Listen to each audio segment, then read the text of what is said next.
NBA Showtime is brought to you by E-Trade, the #1 place to invest online. Hi, everybody. Hannah Storm back at Madison Square Garden along with Isaiah Thomas, Peter Bessie, and Bill Walton. Well, Bill, finally in Game 3, the Knicks played like they did to beat Indiana.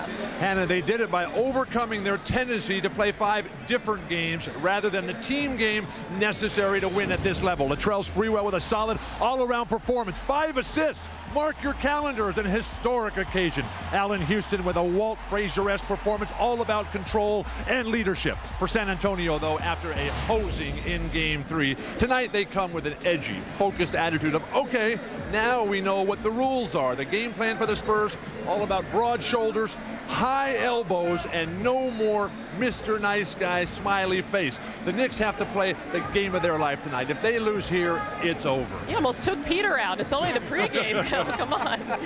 Meanwhile, Tim Duncan shut down in the 4th quarter, but David Robinson had 25, highest scoring game of the playoffs. Yeah, Hannah, make no mistake about it. David Robinson is the leader of this Spurs team.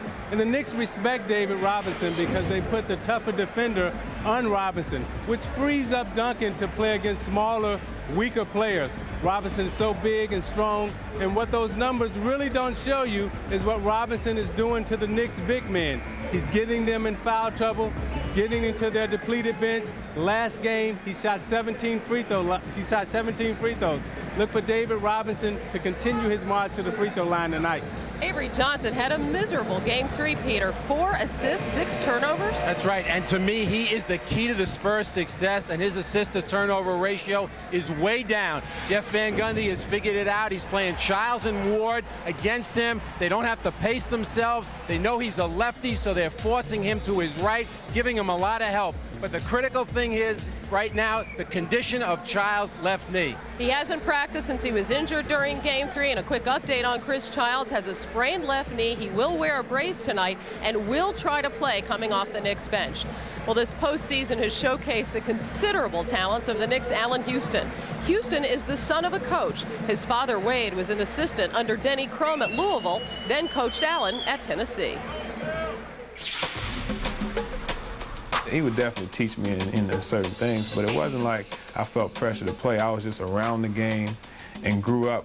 My life was just basketball. That's what it was. He started walking in the gym when he was maybe a little over a year old. I was coaching in high school in Louisville, and he took his first steps in the gym, and he just developed a love for the game early.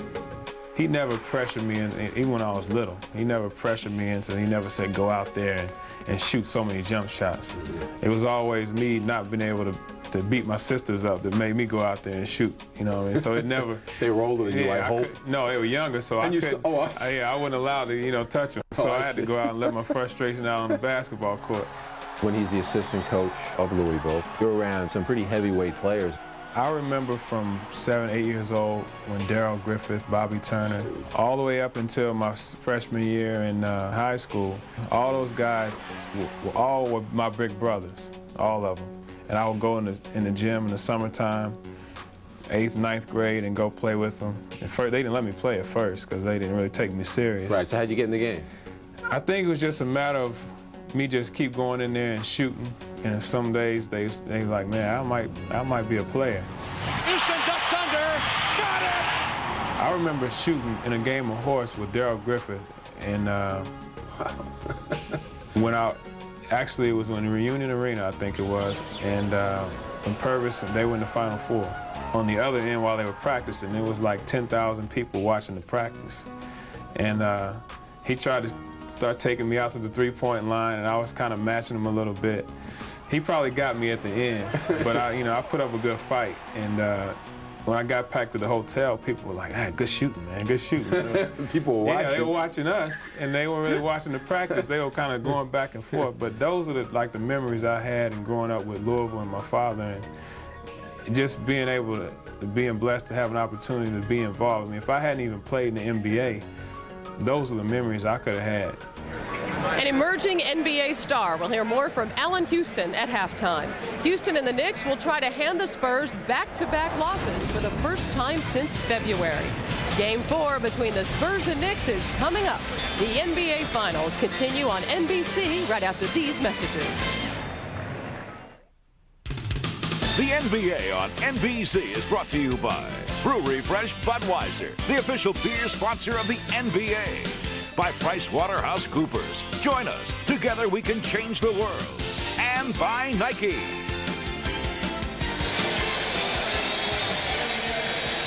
A quick check of the starting lineups. No changes, of course, for San Antonio. When you lose one game, but you've won 44 of 51, you're not going to fiddle with anything. Camby is back in the starting lineup for the second time in a row for New York, but he's got to stay on the floor. Because of foul trouble, he managed only 16 minutes on Monday night. Let's check with Ahmad. All right, thanks, Bob. The loss in Game 3 has not affected the confident swagger of San Antonio Spurs. David Robinson told me that a lot of people were disappointed because they were thinking sweep. No one on this team ever thought that. He said this is the NBA Finals. They knew the New York Knicks would not lay down. What it did do is cause them to refocus, find out what they did wrong, and come back even better, more ready. Let's go down to Jim Gray. All right, thank you very much, Ahmad. Well, I spoke with Jeff Van Gundy, and he told me he's very upset with Mario Elie and Sean Elliott for their comments after Game 3. He says every time we win a game, the other team says that it's because we got a good whistle, that the officials helped us. Well, I'm sick of it. If anybody's getting the benefit of the doubt in this series, it's the Spurs. They've shot 27 more free throws. Why don't these guys just stand up and say, we played better, we won the game? Seems as though Jeff Van Gundy, after 4 games and saying he couldn't find any Spurs to dislike, has found some, Bob. Jim, thanks a lot. The officials tonight are Hugh Evans, Ron Garrettson, and Mike Mathis. The Spurs in San Antonio in the first 2 games were whistled for 31 total fouls. They were called for 27 fouls in their Game 3 loss here. Well, foul trouble is definitely going to be a key tonight. And I think, once again, Bob, we need to look for the energy and effort we know is going to be there for New York in this first quarter. They got off to a great start, led by as many as 14 in Game 3. I thought that was critical. Can they get the same kind of results tonight? The tip to New York.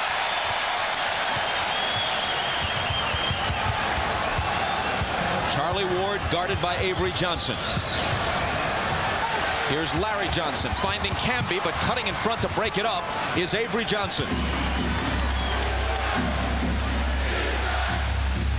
So the Knicks, who turned it over only 10 times to San Antonio's 20 giveaways in Game 3, give it up right away in Game 4, and Avery Johnson, who had the steal, then converts the basket at the other end. Well, it looks like Popovich wants to get his perimeter players off early. Avery Johnson with that early score. Spurs never led in Game 3, up 2-0 here.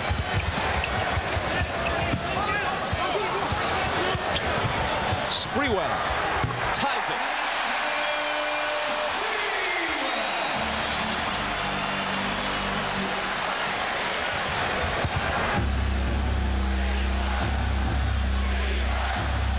Avery Johnson gets into the paint and goes to the right hand for the miss.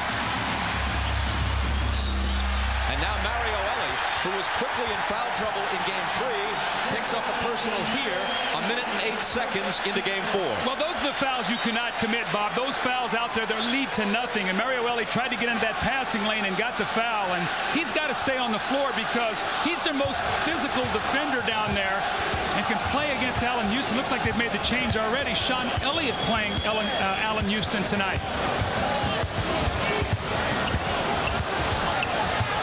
Houston's first shot spins out.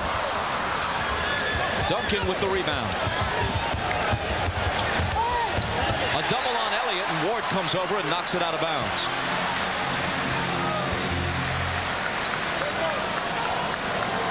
Sean Elliott will throw it in. He's averaging only 8 points a game so far in this series.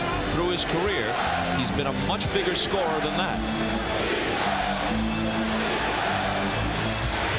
Ellie drives baseline. See, early, who's taking the shots? Ellie, Avery Johnson. I think this is a conscious effort not to let those guys get lost here early in the game. He knows Robinson and Duncan can get involved anytime.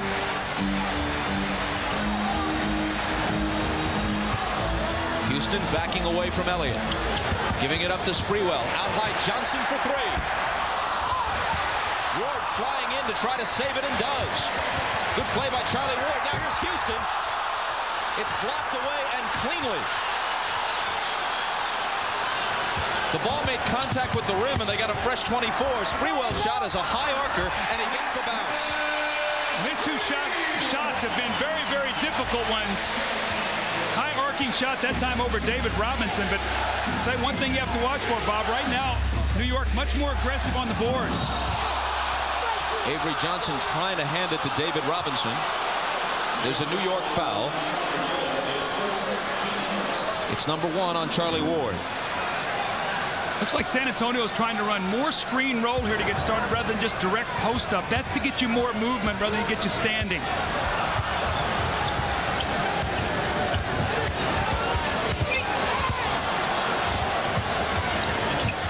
Elliott from the side hits the 3. They've been waiting a long time for that. Well, they need him. You know, Bob, he is their 3rd best scorer, and we've seen what he's done in the playoffs this year. How about the ball movement around the perimeter? That's more like the Spurs. Nice pass from Johnson to Camby. He gets it back. Can't put it home, but he was fouled. You're right about the ball movement. That's when they're at their best, swinging that ball around the perimeter, out of the double teams. Elliott hits the shot, but we see Camby very aggressive here early. And Bobby's got to channel this. He can't allow this to create the negative things. He got an early foul trouble. That's been his tendency. And then as he gets tired, he has played better.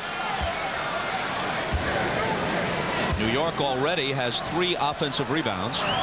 Spurs have none. See the free throw disparity in games 1 and 2. It was 66 attempts for San Antonio. Then in game 3, you saw the difference, 30-22. But you know what, Bob? When you're aggressive, when you're going to the basket, you're going to get those calls. And that's what happened in the game the other night. New York were the aggressors on the offensive boards, forcing turnovers in every category. Camby, just a 55% free throw shooter, makes them both.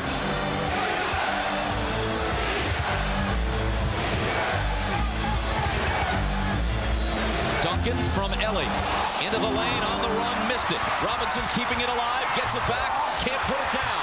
But finally, the 3rd try is there on the tip.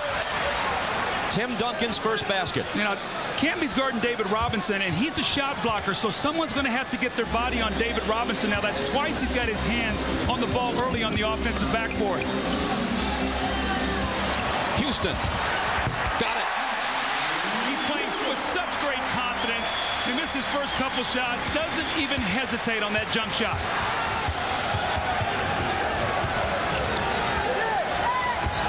Duncan turns and banks it in. Spurs by 3.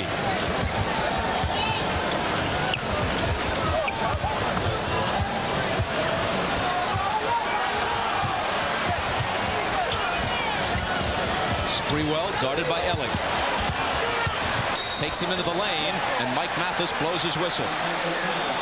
An offensive foul gives it back to San Antonio. See, Camby leaves his feet, so nobody blocks out David Robinson. So he gets a piece of it once, keeps it alive again. This time it's Tim Duncan lays it in. So that shot blocker goes, Bob. One of those weak side guys got to get back there and bump David Robinson, get into his legs so he can't jump. Foul on Sprewell was his first. Elliott again. Can't hit a second successive 3. Robinson puts it home on the putback. And this is more offensive rebounding than we've seen of late from San Antonio. Knicks ask for time. They trail by 5 with 7:20 to play in the first quarter of Game 4 at Madison Square Garden.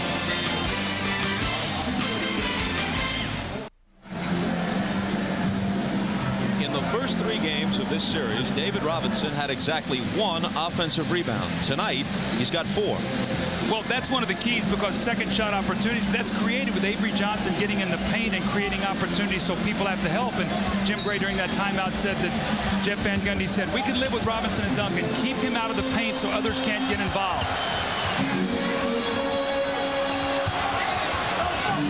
Sprewell looking for Houston. Trying to lob it over Elliott. Houston touched it last. There was an offensive foul before the touch, and it's on Houston trying to push off to get position. Wow, that's an interesting call. Now, you've already seen in 2 post-ups, Allen Houston with a foul and Latrell Sprewell, much different than we saw the other night. Where it was widely felt that the Knicks got the benefit of a majority of the calls.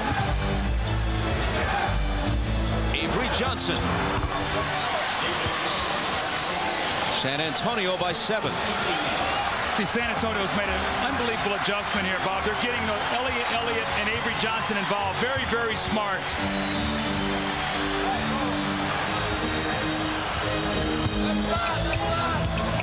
Houston drives baseline into a crowd and hits against 3 defenders.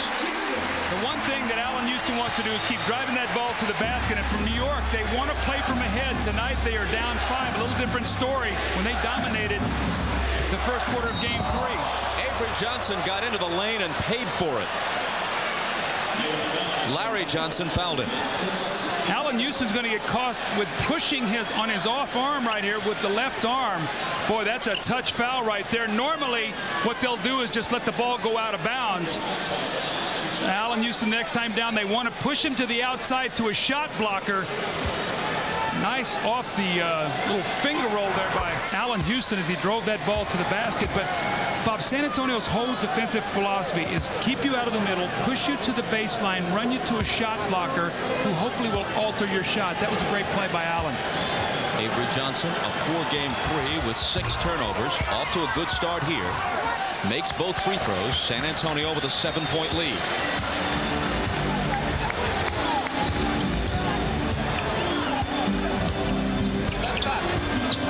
Charlie Ward finds the range with a 3. Ward, to be honest, has given the Knicks next to nothing. And he's actually played better than Childs, so that tells you what's happened. But the one thing they've done, Bob, is they've done a great job pressuring the guard. David Robinson with a 15-footer that goes down. Everybody involved right now for San Antonio. They're in a very, very good offensive rhythm. Ward, who had a hopeful sign a moment ago, finds Houston for 3. It rattles out on him. The rebound to Duncan and the outlet to Avery Johnson. It's taken away from him by Ward. Now a foot race with Robinson. Ward goes for the trap. Who slams it home. A smart move by Charlie Ward. Well, he's got those quarterback eyes. He played quarterback and he was reading the field that time. He looked over his shoulder and he saw he had Camby. That's a nice play. So he lateraled, huh? He lateraled, absolutely.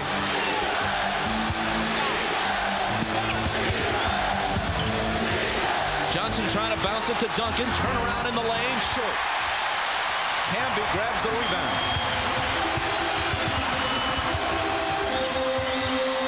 His jumper. Overshot. Chased down by Duncan. And Mike Mathis stops play. Avery Johnson has some blood on his right elbow. And by rule, he has to leave. Back-to-back plays by Charlie Ward. He reads that Avery Johnson's going to give him that jump shot, so he just gets himself together in nice rhythm. And then the great steal, Avery Johnson tries to cross him over. He picks his pocket, and as he drives the ball down the floor, watch him peek over his right shoulder. Right there, he sees what's happening, gets David Robinson to commit, and then the powerful finish from Camby. See, when you get a player like Camby, those kind of baskets, it energizes, it makes him that much better. Like he was running the option at Florida State. That's right. Kerr is in for Avery Johnson, who's out to have his elbow bandaged, and Duncan does it again. Duncan, who scored 20 in Game 3, has 6 already tonight. He was held scoreless 0 for 4 from the floor in the fourth quarter when the game was being decided on Monday. Ward spinning. Charlie Ward feeling it all of a sudden. 7 now points from Charlie Ward as he's really picked up pace here now. But, Bob, the interesting thing here, Steve Kerr already in the game for Avery Johnson. And here's Kerr dumping it into Duncan for the turnaround off the glass. 8 points for Tim. And Bob, to follow that up, because Avery's out with the blood and Steve Kerr's in, look for Charlie Ward to continue to try to attack him. So they're going to try to get him back in as soon as possible. They do not like to play Steve Kerr as a point guard. They want to play him more as a shooter. So see if Charlie Ward continues to go at him here.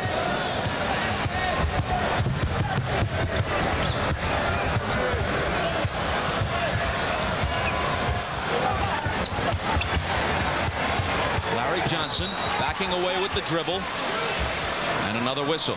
Illegal defense against San Antonio. First one's a warning, as you know. Second one a technical. Kurt Thomas makes his first appearance. Camby goes out. Now they have a very small lineup out there. I'm sure that Camby has no fouls, probably a little winded right now. Probably a good substitution by Jeff Van Gundy. Does not want him to pick up a little touch foul as he gets a little tired. Larry Johnson. His first basket.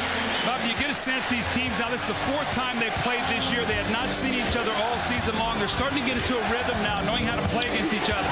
Duncan with the bump and the shot that's no good. Here comes Houston. Sprewell. And Duncan is alone on the glass.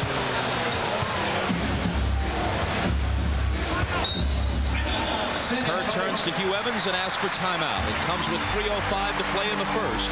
And San Antonio in front by 4. You're watching the NBA Finals on NBC. Monday night, Avery Johnson and the Spurs saw their record 12-game playoff winning streak snapped by the Knicks. Losing is something the Spurs are not exactly used to. They're winners of 44 of their last 51. Oh my God. The day after a loss, things aren't the same, you know.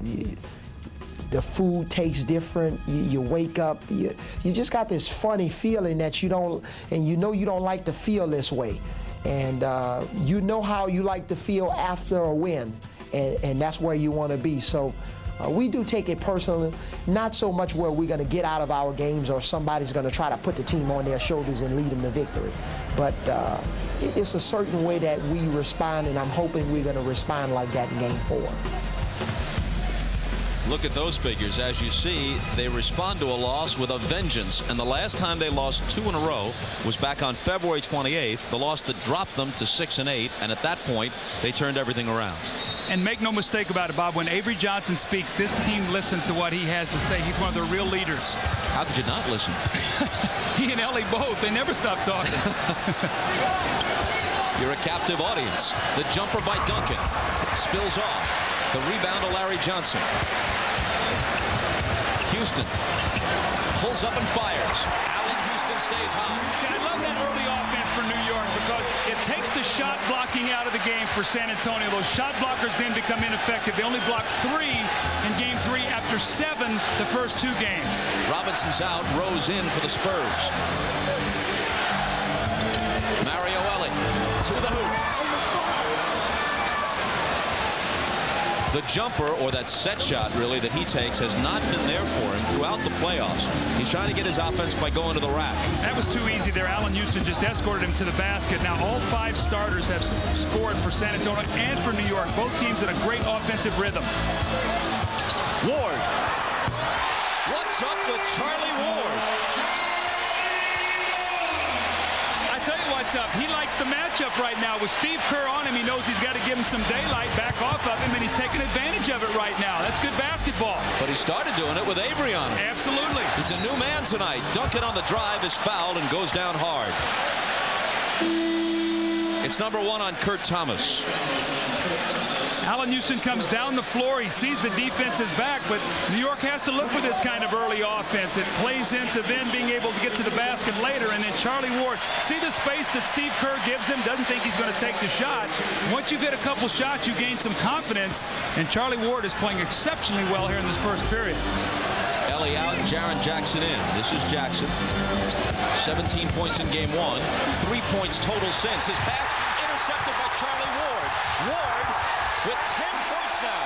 His 3 and then his steal and drive have given the Knicks the lead. Looks like Mario Ellie's down on the court holding his leg. They're going to have to take a timeout. Where Jaren Jackson threw a bad pass. Mario Ellie is very upset at him as he lays on the court right now.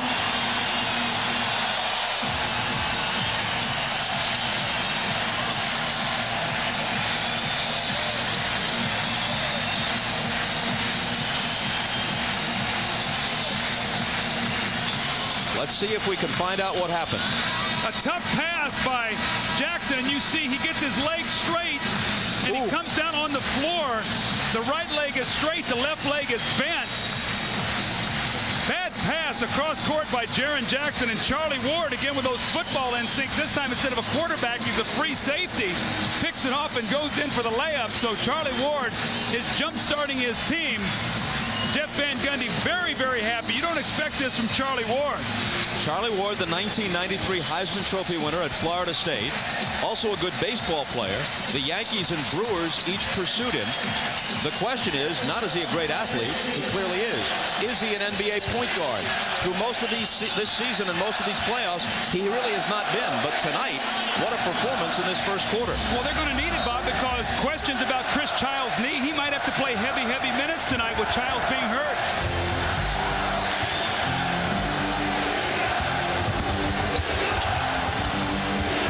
Here's Steve Kerr. Pulls up in the lane and hits the 10-footer. That's at least 8 or 9 screen rolls that they've run to totally spread the offense out, and they're getting in the lane, Bob, something we did not see in the first couple games with their perimeter people. Spurs back in front by 1. Sprewell's pass for Camby, touch over to Thomas. The basket does not count. A jump ball is called. Malik Rose got over there with a good defensive play. Let's check in with Ahmad.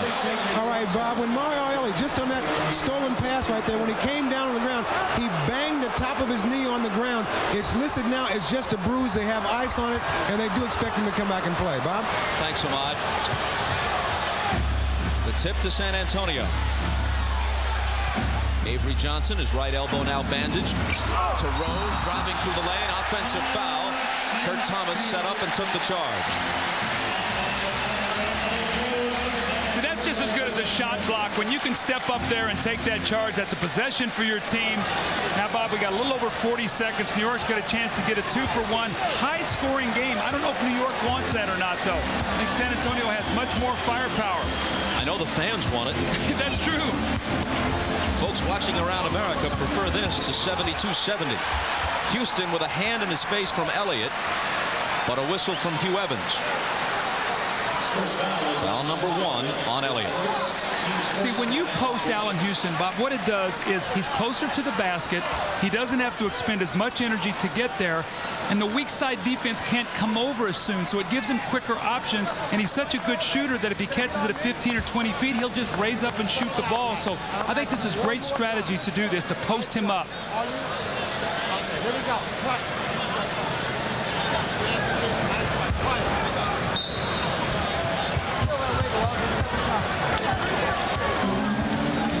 Charlie Ward, who already has his high point production of the series in this first quarter alone, gives it up to Houston, and an illegal defense. That's the second one called on San Antonio. So the Knicks will shoot, and Houston will do it. And you can log on to NBA.com to get game analysis from Cybercast host Steve Snapper Jones. The multifaceted cyber snapper is currently analyzing the game in progress, in addition to answering fan questions. It's all at NBA.com, your ultimate online resource for the NBA playoffs.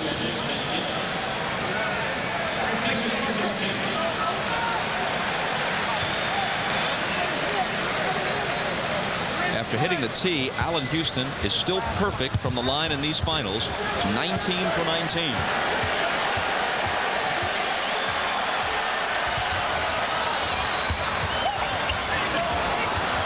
Seconds. Houston to Thomas, who juggles it, gets the shot off, and hits it. With 1 second to play.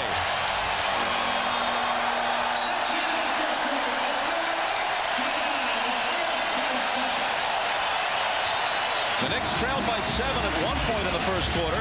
They ended in front by 2.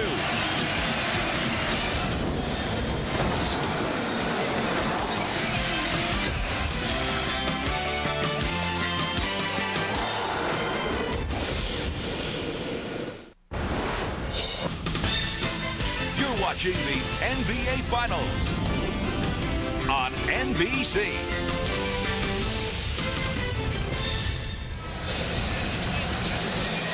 Rather than just posting up Duncan and Robinson, San Antonio has diversified their offense here by getting penetration, a lot off screen rolls. Avery Johnson gets in the lane and he gets a score. Mario Ellie does the same. He drives the ball to the basket. Then from the left side of the floor, drives in and lays it in once again. And then Steve Kerr with a pump fake, and he gets in the lane. So right now, the perimeter player is very actively involved, and you see how important it is. 28% games 1 of 2 of Portland. Right on down line, but they need, Bob, to give this Twin Towers some help on the perimeter, because you know when it's all said and done, Robinson and Duncan are probably going to have anywhere from 40 to 50 points.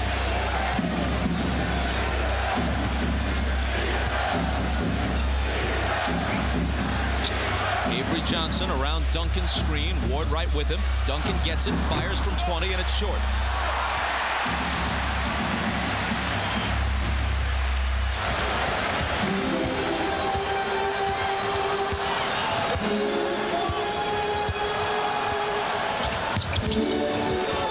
Sprewell with Jaren Jackson defending. Snaps a pass cross court that eludes Kurt Thomas, and on the turnover, it belongs to the Spurs. Sprewell is not a good ball handler. He will get careless if you pressure him with a double team. That was an errant pass. Bob, San Antonio does not like the double team. They don't do it very often, as we see Ellie come back into the ball game. After banging that knee, Sean Elliott sits down. But San Antonio doesn't like to double team the post, and it causes them problems. It gets those big guys running around. Here is Ellie. Thought about taking the three, instead drives to the hoop. Looking for Duncan. There to pick it up is Jaren Jackson. 5 seconds to shoot. Malik Rose with a long one. Outside his range, really. And the rebound to Sprewell. Knicks quickly back. Camby catch and shoot.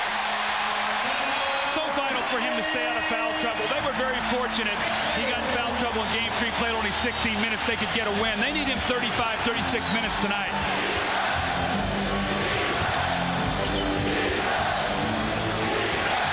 Jaren Jackson lost it.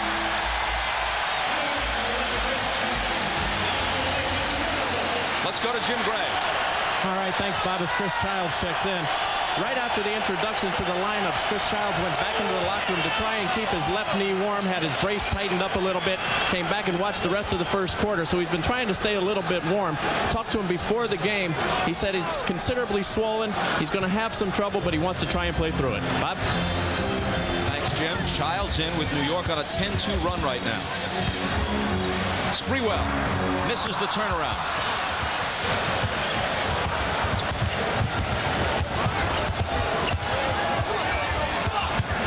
Duncan against Thomas. Around the perimeter, Mario Ellie. Ellie on the drive, broken up by Camby. New York racing back. Sprewell to Camby.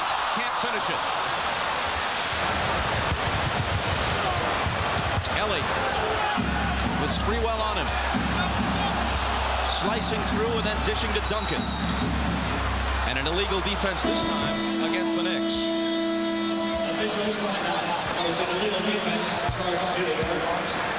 This crowd would have erupted had Marcus Camby been able to finish on that play. He had the great block shot. He got in the lane and filled. Had he been able to finish, this crowd would have been on their feet. But this is what Marcus Camby's done. This is the little medium-range catch-and-shoot jumper that if he will get in his arsenal, will so expand his game. We know he can block shots. This is what he does best. And then get out and run the floor. So Camby off to a great start. New York leads by 4, 9:58 to go. And you're watching the NBA on NBC. The NBA on NBC is brought to you by Miller Lite. Taste a true Pilsner beer. By the rugged new Montana from Pontiac. Life is more exciting in Montana. And by Gatorade Thirst Quencher, helping you play longer and stronger when it counts the most. Gatorade, is it in you?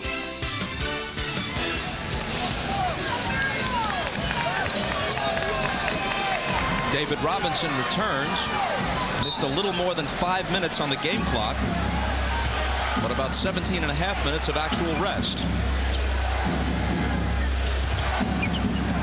Avery Johnson throws up that left-handed runner.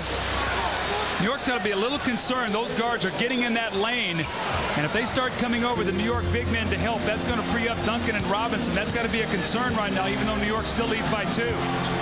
8 points for Avery Johnson. Childs pass finds Camby, but it spills off for him. Bouncing to Sprewell. Misses the bank. Ellie leaves it for Avery Johnson. Cut off as he heads into the lane, so he backs away. And Mike Mathis says hold on. New York foul on Kurt Thomas as we check with Jim Gray.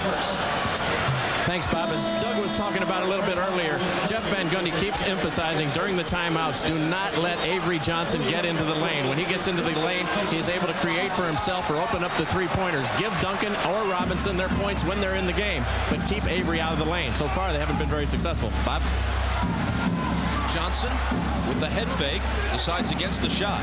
Jerome Kersey is in the game for the first time. He hasn't seen much playing time at all of late. Same move for Avery Johnson, same result. He's got 10 points. How about the leading scorers in the game? Charlie Ward with 10 and Avery Johnson with 10. Bob, I bet I could have won a little bet with you on that tonight, right? Early in this game? Somehow you didn't offer it before the opening tip. Because I knew that would have been a losing proposition with you. Larry Johnson finds Camby cutting through the lane. And another whistle. It's on David Robinson, his second.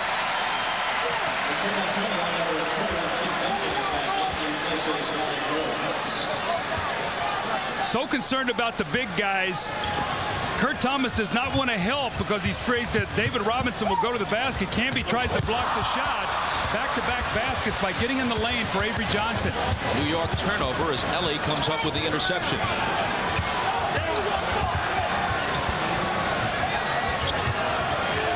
Duncan guarded by Dudley. Childs over on the double. Avery Johnson swings it to Jerome Kersey. And Jerome Kersey, not heard from in quite some time, hits his first shot. He went to the finals with the Trailblazers in both 90 and 92. Jeff Van Gundy's going to talk about the defense. He cannot be happy. They've given up 33 points already, and the Knicks are finding a way to score, Bob. They only averaged 72 points in the first two games, 31 already tonight. But their defense has got to be better than this. Avery Johnson recognizes the switch. He's got the quickness on Larry Johnson, that little floating left-hand hook, and then great ball movement. Jerome Kersey's going to be on the receiving end of a nice little penetrating pass from Avery Johnson, and the supporting cast is actively involved tonight. Kersey's first basket of the finals gives the Spurs the lead. We get a look at Allen Houston sitting on the bench beside Charlie Ward. Since they have sat down, they've been outscored 6-0. Now, Jeff Van Gundy's got to be very careful. He's got Childs out there who's really a non-scorer, and Dudley. He has to watch this lineup closely, Bob. Allen Houston's played all but 12 minutes of this series. They got to get him back in the game. Here's Sprewell. Now they set it up with Childs, working behind a Johnson screen. And the foul is on Avery Johnson, his first.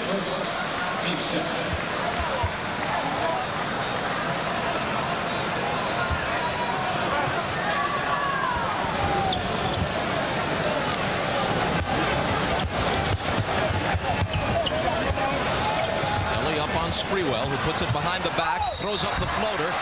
Could have been a three-point play. As it is, he'll come to the line and shoot two. Join NBC on Saturday as the world's best tennis players gather at the All England Club for the world's most prestigious championship, Wimbledon. With his win at the French, Andre Agassi has regained his status as one of the world's best. Yesterday, Agassi began his march toward a second straight Grand Slam with an easy first-round victory.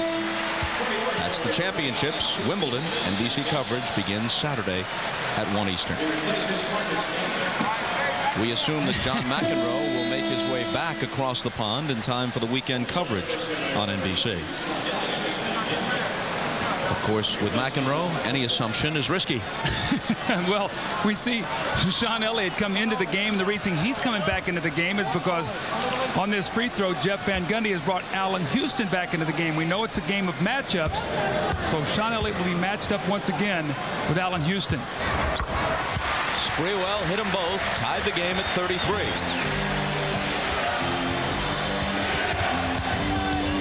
Johnson races across against Childs. Duncan with the screen. Around the perimeter, here's Elliott. Sean Elliott finding the range which had eluded him earlier in this series. I think it's really smart what San Antonio is doing right now. Duncan is 3 of 8 for the game. The rest of the team is 13 for 20. You know Duncan eventually is going to get his. Now everybody's involved. I think that's very positive for San Antonio. Houston comes back and immediately makes his presence felt. You know, he was talking about watching, as a young guy, watching films and stuff of Walt Frazier and Earl Monroe, 2 great New York guards and won championships here. That little mid-range jump shot, he said they were so effective. That's what he's doing. Robinson almost lost it. Duncan covers up. Elliott's alone for 3 and gets an incredible bounce to Cannon. Remember, they said they liked the rims here. Tim Duncan, when he came in, he said, I love these rims. That was a kind bounce for Sean Elliott. He's off to a great start. What is that, 8 points for Elliott now? Pair of threes and a 2-point jumper off the baseline. Well, he had only 7 points in the entire game 3. He's so critical. And once again, it's Avery Johnson with that drive that just sort of opens everything up. Sean Elliott hits that little jumper and then follows it up with a 3. He was just hit with his 2nd foul. New York ball from the side as play resumes. Here's Dudley. Prior to that, Dudley had missed 13 of his last 14 field goal attempts. When you double team, you allow a guy like Chris Dudley to get a layup. That's why the Spurs don't like to do it, but they have to do it right now against Sprewell in Houston. And at the other end, Dudley appears to have fouled Robinson. And it's number 1 on Chris. See, but with Sean Elliott playing well and the perimeter players, what it does, it forces Houston and Sprewell to expend some energy on defense, something they had to do a lot of in the first 2 series and haven't done much of here. Avery Johnson. Dudley with the rebound. Childs to Sprewell. Pulls up and connects. Knicks getting it from a number of sources tonight. This has been the best game of the series. Well played by both teams.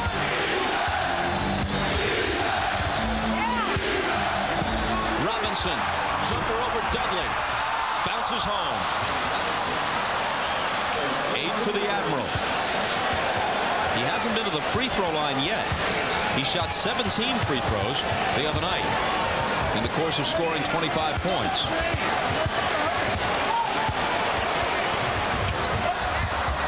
Houston, Johnson for 3. Avery Johnson takes the rebound.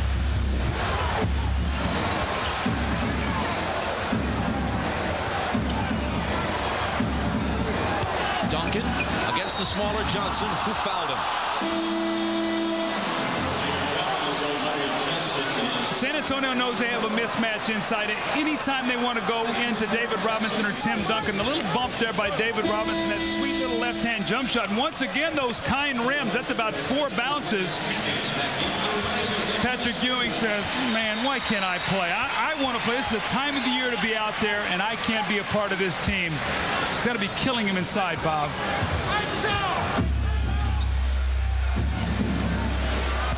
San Antonio by 1. 5 minutes to play in the half. Duncan fades, fires, and puts it down off the glass. Patience. He is just taking his time after a 3 for 8 start. Now he's in his last 2 shots, so he's working himself into the game.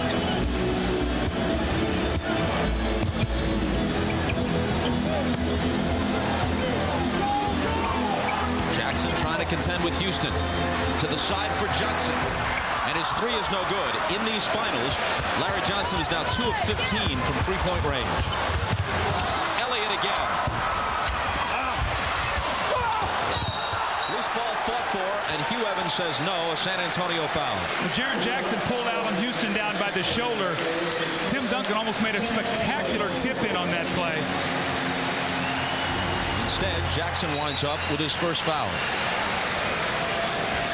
Chris Childs running the point now for New York. Jeff Van Gundy told us yesterday that if this were the regular season, that banged up knee would have him out for about a week to 10 days. But he's gritting it out in the finals. Well, I'm not so sure I'd leave Charlie Ward sitting over there too long. We know Chris Childs is a little banged up, but Charlie Ward is playing very, very well tonight. And I know Jeff likes to split those minutes. But sometimes that guy who's hot, you got to get him back out there and go against your rotation sometimes. That was Houston's first missed free throw of this series. He's now 19 of 20. And he hits the second.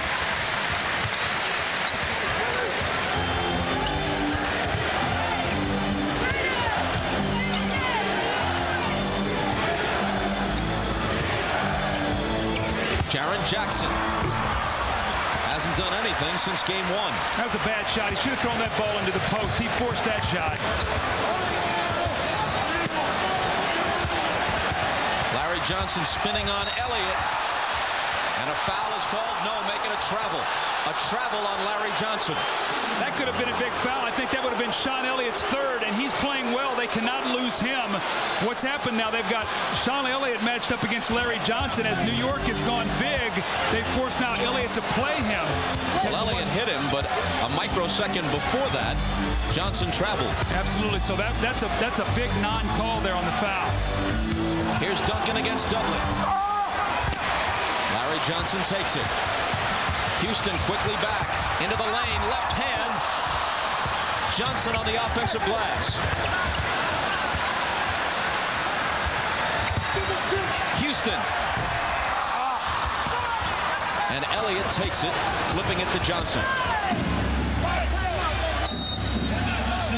San Antonio asked for time. 3:18 to play in the first half. They lead it by a basket in pursuit of a 3-1 lead in the series.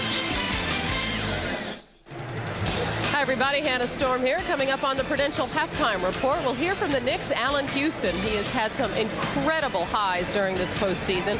He scored 32 points in a Game 6 victory against the Pacers. And then less than 24 hours later, his first child was born. All of a sudden go from everything that we went through, and being in New York and being up and down AC and nobody believed in anything. Then we were in the finals. The next day, you have your first child. And I was just like, wow, I was just overwhelmed. Lots more with Allen Houston coming up at halftime. Let's go back to courtside now and rejoin Bob and Doug.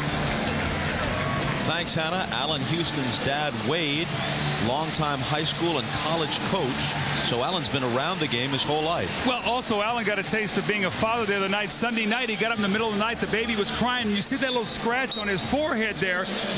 He got into the refrigerator and banged his head early in the morning. He said he was embarrassed. He thought he was going to have stitches. So welcome to fatherhood, Allen.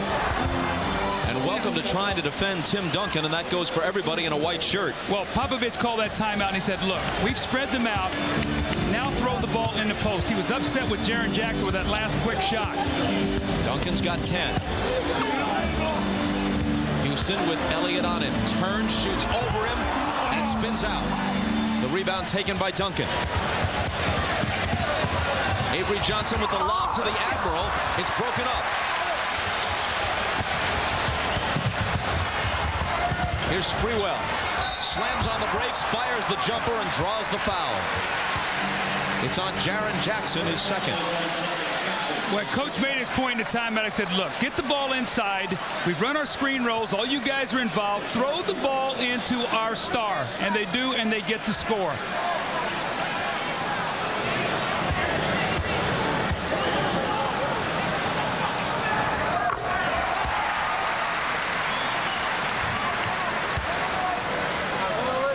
If he hits the second, Sprewell can make it a 2-point game. See, the one thing you don't want to do with Sprewell, Bob, you want to make him take a lot of shots, but don't put him on that foul line. That's how he throws up a big night against you. Jaren Jackson fouled him on that jump shot. You don't want him to do that if you're a coach. Contest, don't foul.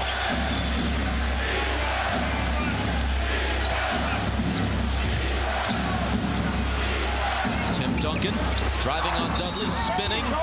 He'll come to the free throw line. It's Dudley's second. Coverage of the WNBA returns to NBC on Saturday. The Phoenix Mercury against the Detroit Shock. Michelle Timms and the Mercury looking to build upon last year's success as they face Corey Holiday and the Shock. WNBA on NBC Saturday at 4 Eastern. Saw the Shock play the other day, Bob. My son Chris coached in Detroit last year with Nancy Liebman-Klein. They've got off to a good start. Big win last night against Charlotte. So Phoenix coming to town with Cheryl Miller. That should be very good. Dudley with some comments from Mike Mathis as he leaves, replaced by Larry Johnson.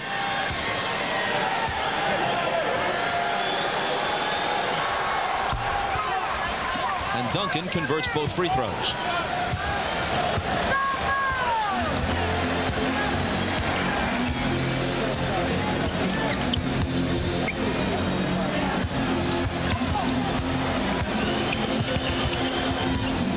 Houston lost it with Jaren Jackson breaking up his pass, but Charlie Ward takes it back just as quickly.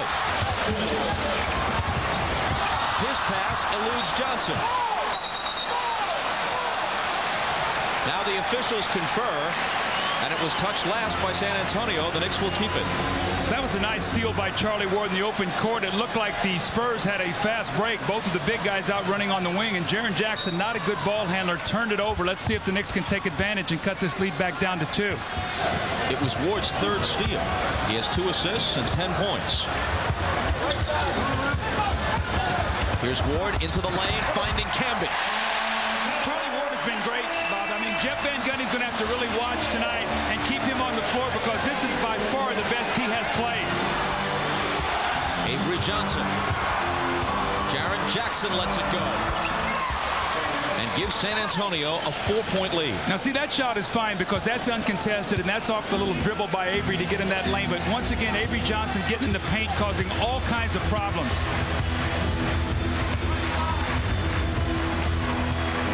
Ward to Johnson. Larry Johnson against 2 defenders. Doesn't get the roll, but the tip is there. You see why Camby's got to stay out of foul trouble? He's the only guy on the New York front line who can make that kind of play. That's just an aggressive, energetic, quick jumping play. 10 points and 6 rebounds now for Camby. Duncan from 20. You almost invite him to take that shot because you don't want to deal with him in the post, but you forget that he's such a good outside shooter as well. Well, that's what makes those big guys so unique. Both of those guys can step out on the floor and do that, Bob. We've seen David Robinson do it. They both like to post. Hey, don't look now. This game is on pace to be a 100-point game, a rarity these days. Absolutely, Bob. And Charlie Ward has been very significant during this period of time with his dribble penetration. And you see Marcus Camby with the big finish over David Robinson. And Tim Duncan steps out on the floor. Now he's posted. He's posted. Larry Johnson said, "I'll give you this one." And he said, "Fine, I'll take it." And he knocks that one down from long range. But on the other side of the coin, you want balanced scoring. Sprewell, Camby, Houston, Ward all have 10. How about that? I think that's terrific. I think the biggest concern for New York, Bob, as we look at all this scoring is I think a high-scoring game favors San Antonio, because I think that New York has to work harder for their points. So at some point in time, they're going to have to lock in defensively here and get some stops. They can't just keep trading baskets. Last 45 seconds of the first half.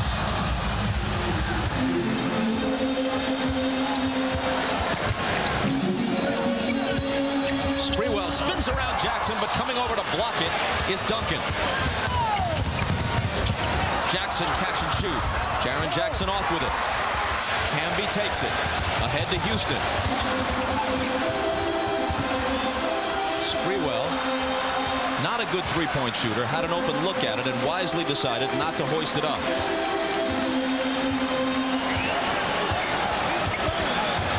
Six on the shot clock. Sprewell to Thomas for the jumper. 4 seconds now. San Antonio has to hurry. Jaren Jackson from midcourt. Came pretty close with it. The Spurs will settle for a 4-point halftime lead. Stay tuned for the Prudential halftime report. Hannah Storm will, of course, be joined by Isaiah Thomas, Peter Bessie, and Bill Walton on the Showtime set. You're watching the NBA Finals on NBC.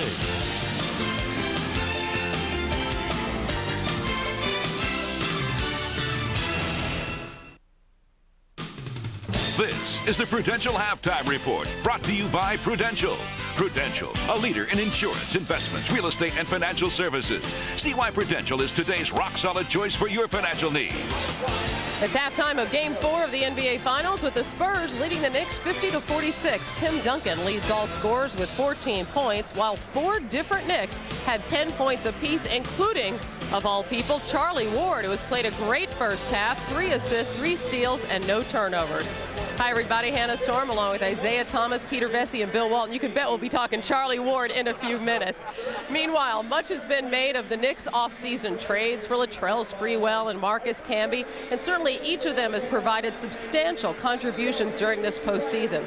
But just perhaps New York's biggest personnel move came 3 years ago when the Knicks acquired Allen Houston in a rather unconventional way. Peter spoke with Houston about it.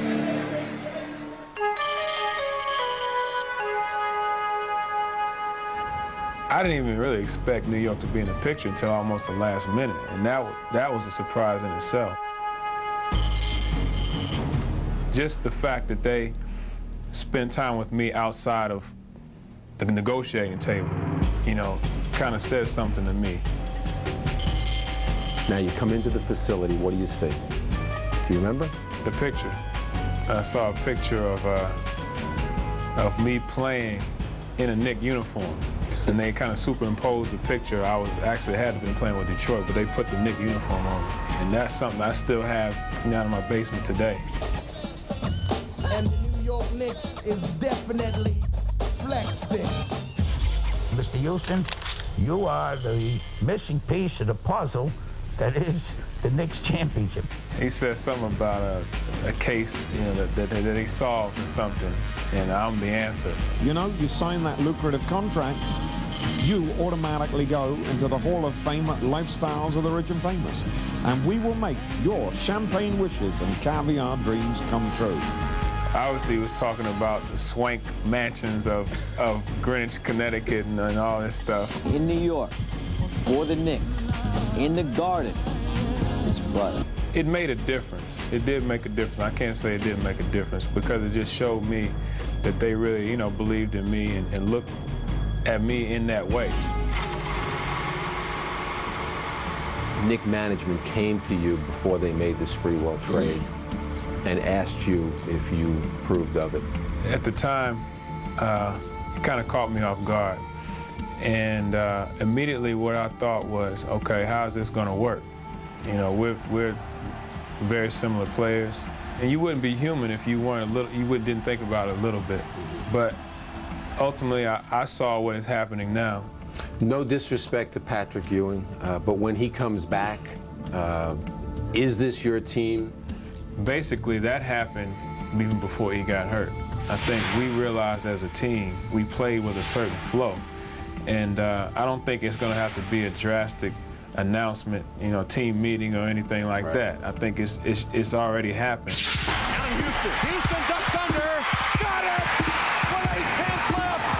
He's putting this team right on his back. All the big shots have been Allen Houston. I've proven that I can have big nights. And everybody knows that. But what I have to do is prove that I can do that on a consistent basis. When you miss it, you do. When you make it, you're hot. And that's the attitude you basically have to have. And that's the thing sometimes that I fight. Have you arrived as the man, as the franchise player? You know what? I've always had that belief in my heart and in my mind. And if that happens, I'm going to welcome it. Can you take it upon yourself and then accept either the success or the failure that goes with it? I think now I can. I think earlier I probably did need someone to just throw me in that role. I'm just glad it didn't happen overnight for me, that I've had to learn and take some bumps and bruises. Why? Why is that? Well, I think, everything that sometimes you take some pitfalls and you go through some adversity and it makes you stronger and it helps you grow and learn. And I think that's what's happened with me. The Knicks are going to the NBA Finals as they continue their remarkable run. I remember Saturday when we got back from San Antonio. That's the first time I really had time to sit back and reflect and think about it and just receive all this, the blessings, and everything. And I almost just came to tears just thinking about it. All of a sudden go from everything that we went through and being in New York and being up and down, A-seed, and nobody believing anything. Then we went to the finals. The next day, you have your first child. And I was just like, wow, I was just overwhelmed. With his 34-point game on Monday night, Houston became only the 4th different Knick in the last 47 years to score 30 or more points in a finals game. The other 3, it's worth noting, Willis Reed, Walt Frazier, and Dave DeBusschere, are all in the Hall of Fame. When we return, we'll talk about the first half between the Knicks and the Spurs, but first, a message from Prudential and a word from the NBA.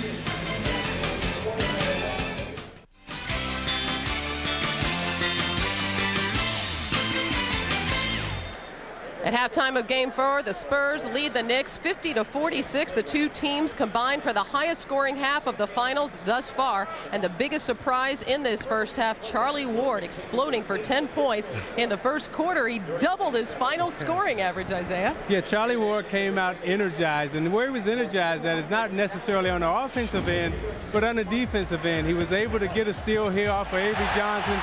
And then as it gets a quick look, dishes it back to Camby for the dunk. Charlie Ward has consistently shot the ball well from the three-point line.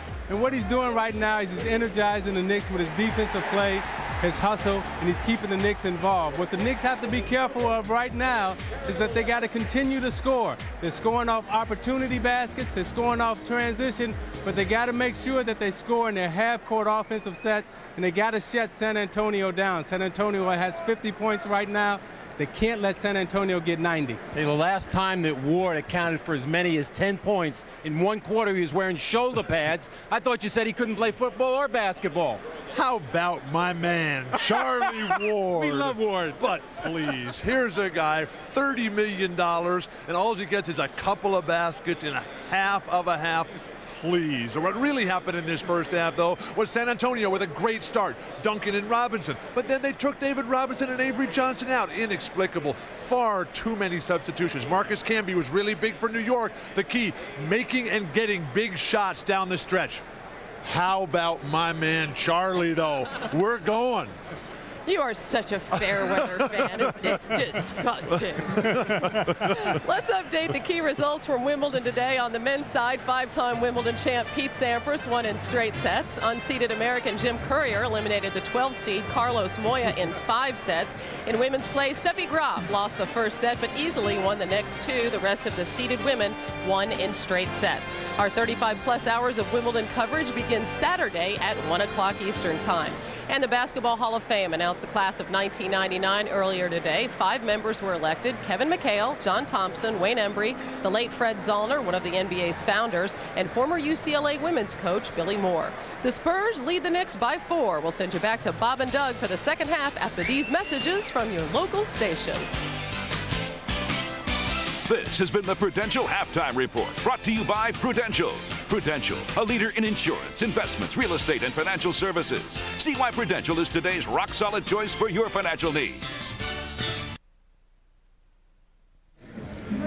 Ahmad Rashad back at Madison Square Garden where the Spurs lead by 4. Coach Popovich, was it a concerted effort on your part to get everybody involved in the first half? Well, we hope to. You know, we wanted to make some substitutions and see if we could get everybody involved in what we're doing out there rather than wait so long to substitute like we did last game. How about this high-paced game? Does that suit you? I don't know, Ahmad. We'll see. The turnovers on the break have been scary. You know, we've had some good break opportunities and turned it over, so perhaps we got to use a little bit more judgment there. But we run pretty well because the big guys like getting down the floor. All right, Coach. Good luck to you in the second half. Very much. All right, let's go over to Jim Gray. With Jeff Van Gundy outside the Knicks locker room, Avery Johnson, 5 assists, 10 points. How are you going to keep him out of the paint here in the second half? We have to do a better job in our pick-and-roll defense. And first 3 games, we did a good job. Tonight, he's in the paint too much. High-scoring game. Does it favor San Antonio? I don't know if it favors anybody. Both teams have to defend a little bit better, and we have to rebound the ball much better. Jeff, thank you. Good luck in the second half. Back out to you, Bob. Jim, thanks a lot. Time is short, so let's quickly get the thoughts of Doug Collins. Well, Bob, I think when you talk about San Antonio, Duncan and Robinson still end up with 22 points. The rest of the team 28, and Avery Johnson and Elliott got 18, 17 in entire game 3. So field goal percentage excellent. Well played by both teams. Turnovers were down for San Antonio. Positive sign. Fast break. When New York is at their best, they're running. 17 assists in game 3. Tonight only 5. Bad sign. They have more turnovers than assists. That led to a couple losses in games 1 and 2. They're going to have to take care of the ball. San Antonio by 4 in game 4. The start of the second half coming up.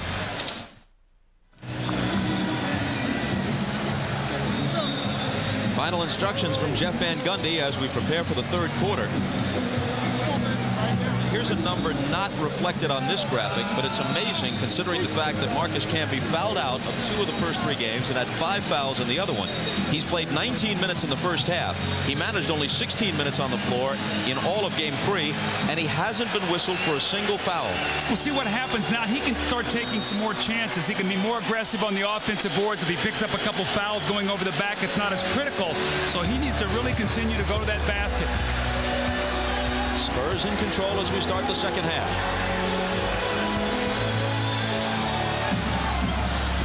Tim Duncan. Johnson poked at it, but got a piece of Duncan for his 3rd foul.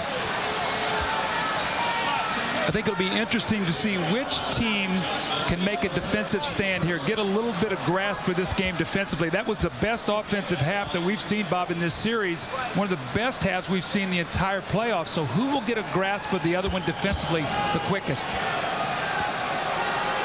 Larry Johnson whistled for that foul, as many of you may know, certainly everyone in the New York area does. He was fined $25,000 for a profane outburst at an NBA representative during a media session on one of the off days. That's not unprecedented for him. You know, it's interesting. His persona publicly is that way, Bob. But, you know, when you talk to anybody who played on the team with him, who was coaching, they said he's one of the best teammates you could ever have on your team. And he's certainly gutting it out on a bad knee in this series. No one expected him to be back for the first 2 games in San Antonio. They thought maybe by the time we got here to New York. The ball was kicked, fresh 24. So you got to give him lots of credit for that. And he's been an all-star player during his career. There are times, however, when he seems to think civility is not called for. Here's Charlie Ward.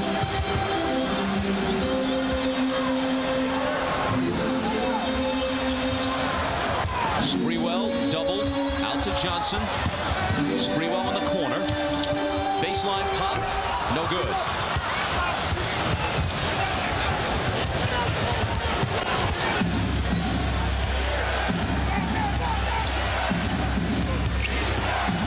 Elliott up top to Ellie.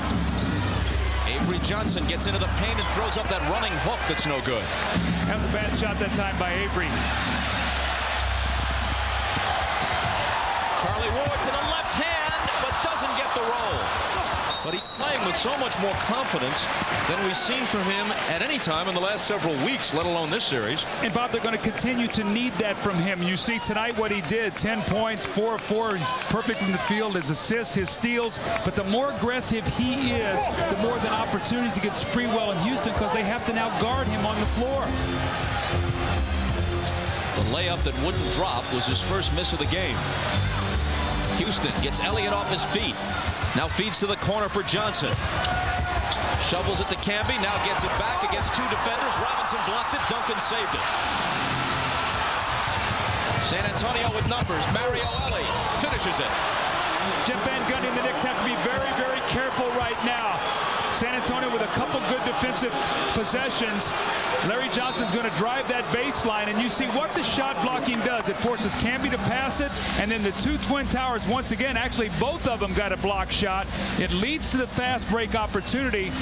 Mario Ellie runs out on the floor, and he gets a layup and the foul. They lead by 8, chance to go up 9, and New York can ill afford to dig themselves a double-figure digit here early in this third quarter. The foul was on Houston, his second. To be truthful, it didn't appear that there was much contact there. But Ellie is going to get a chance for a 3-point play. Well, you know, sometimes a referee, it looks like maybe a guy got hit in the head or something like that, and they call that foul. But you're right, Bob. There wasn't a whole lot of contact on that play. But see, San Antonio, the last couple possessions, are starting to make that little defensive stand that they are famous for. And New York has got to execute and continue to get good shots. Ellie's basket came off an Avery Johnson assist. Avery has 6 assists and just 1 turnover in this game. He turned it over 6 times in game 3. Well, that was one of the reasons the Spurs lost. Absolutely, Bob. One of the keys was they were able to pressure the point guard. And in this whole series, he had 17 assists and 11 turnovers, unlike Avery Johnson. So the ball pressure got him deep into the clock, forced him to not be able to get the ball to the Twin Towers. Ellie, an excellent free throw shooter, better than 85%, completes the 3-point play.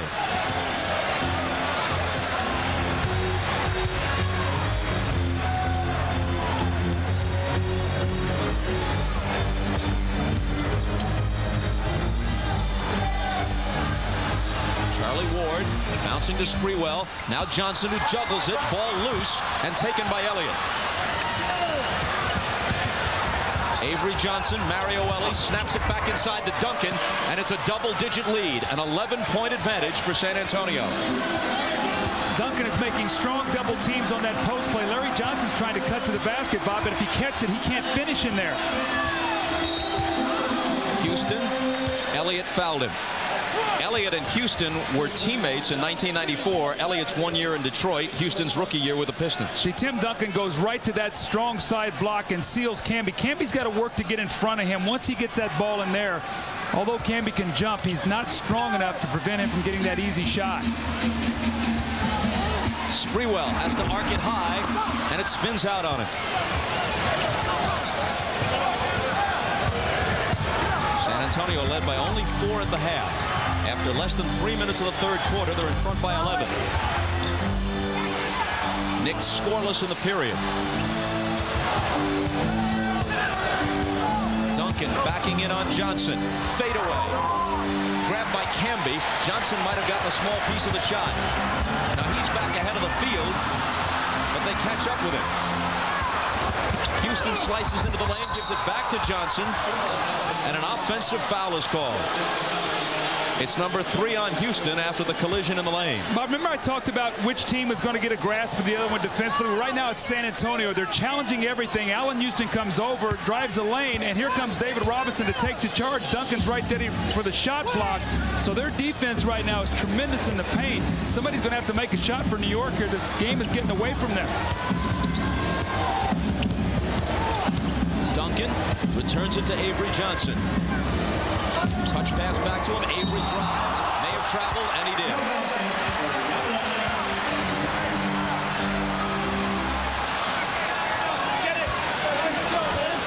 See if New York, Bob, can go back to that cross screen to get Allen Houston posted up down there. He now has Mario Ellie on him. Maybe go to Sprewell. Elliott has 3 fouls. They need to get his 4th on him if they can, but they got to attack him. There's Allen Houston. But Robinson is there to block it.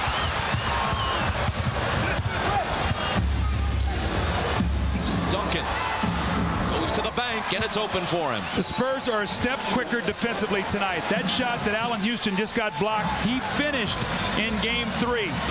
20 points for Duncan, matching his Game 3 total. Allen Houston is being fronted in the post. Watch the reaction of David Robinson. He gets down. This is why at one point in time he was the all-league defensive player and most valuable defender. Robinson reacting to the pass, helping his teammate. Allen Houston is thwarted at the basket, and it leads to this at the other end. Tim Duncan, we've seen him inside, and he knows, he loves that little 45-degree angle bank shot. He kisses it off the glass. The Spurs lead by 13. You heard what Robinson said. We take a defeat personally. Apparently so. The NBA on NBC is brought to you by Pepsi One. True Cola taste 1 calorie. Tastes too good to be called diet. By the 1999 Lexus GS, a car and driver 10 best. By Touchstone Pictures Summer of Sam, starts Friday, July 2nd. And by Adidas, Long Live Sport. A real key, Bob, tonight has been the play of Larry Johnson, or lack thereof. He's had a tough night. You can see in Game 1 only 5 points. Game 2 only 5 points. Shot 2 of 12. Game 3 broke loose with 16. Tonight only 2, and he has 3 turnovers. It's been a nightmare for Larry Johnson inside against Duncan and Robinson. Here's Houston. A whistle as the shot swishes, and a chance for a 3-point play. Well, they needed that. Allen had missed his last 4 shots. He's now 5 of 12 from the floor. They're going to force him baseline, and Duncan just can't get there soon enough. He hits him on the arm. A great extension by Allen Houston, the great follow-through and the concentration, and a much-needed 3-point play. Duncan's first foul of the night, but still a 10-point San Antonio lead.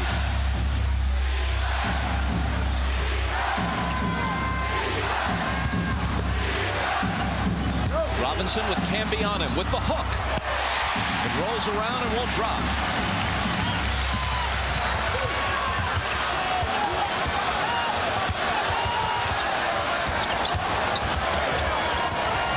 Houston gives it up to Ward.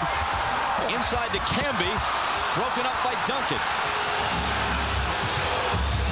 It's like there's 3 of Duncan and Robinson out there instead of 2. Everywhere the Knicks go, they're being smothered at the basket. Avery Johnson puts them back up by a dozen. See, I think New York's looking around a little bit like, where are the fouls? You know, we got these fouls in game 3 tonight. That's not the case.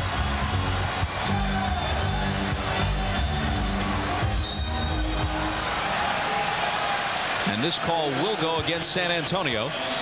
Avery Johnson second. We go to Jim Gray. Thanks, Bob. During that timeout, Jeff Van Gundy told his team they want to trap Avery Johnson, get the ball out of his hands, and they're going to double team Tim Duncan on the weak side. Bob? All right, Jim, it's Ward on the dribble. Thomas screening for him. Cross-court Sprewell behind Camby's screen. He puts the jumper down. Now, Bob, the reason they're going to do that with Avery Johnson is because that will keep him out of the middle. They're hoping that he can't get in the paint. Teams don't like to trap him. They normally like to go underneath. Robinson had it knocked away and out of bounds. And he touched it last. He can't believe it and disputed the call with Ron Garrettson.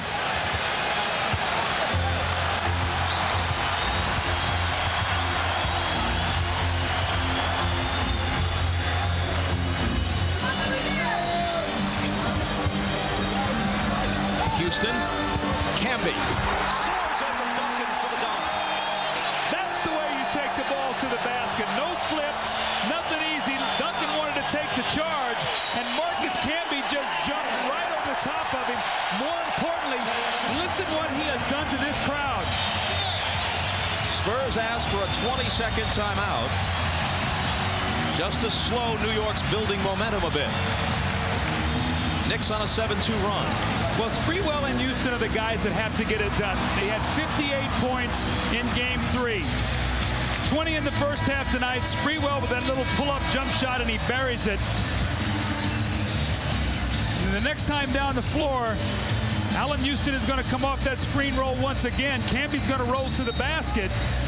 David Robinson shows up, and Camby with one dribble and the explosion and the strong finish.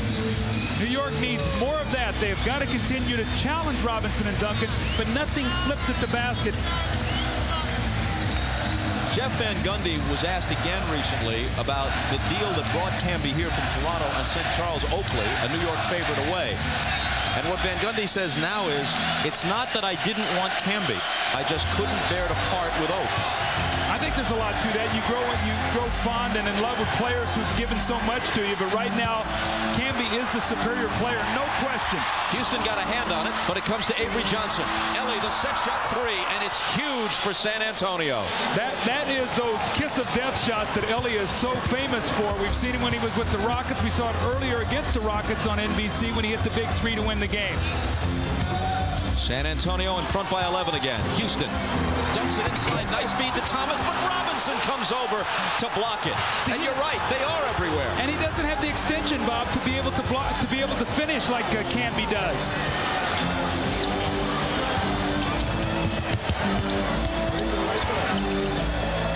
Elliott calls for the ball, slides baseline, and it's sent back in his face by Camby.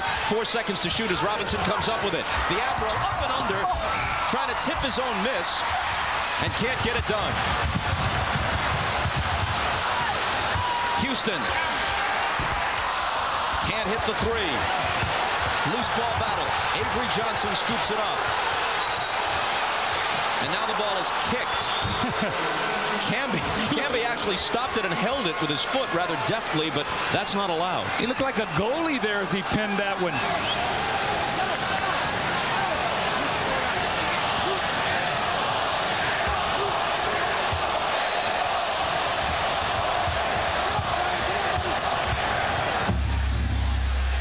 Here's Mario Ellie. Knocked away by Sprewell. You won't catch him.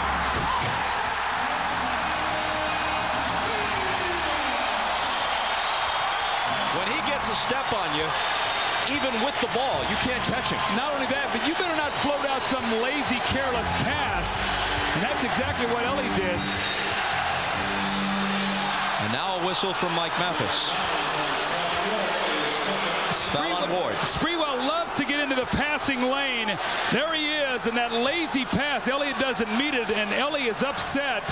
But as you said, Bob, once he gets there, you just better let him go.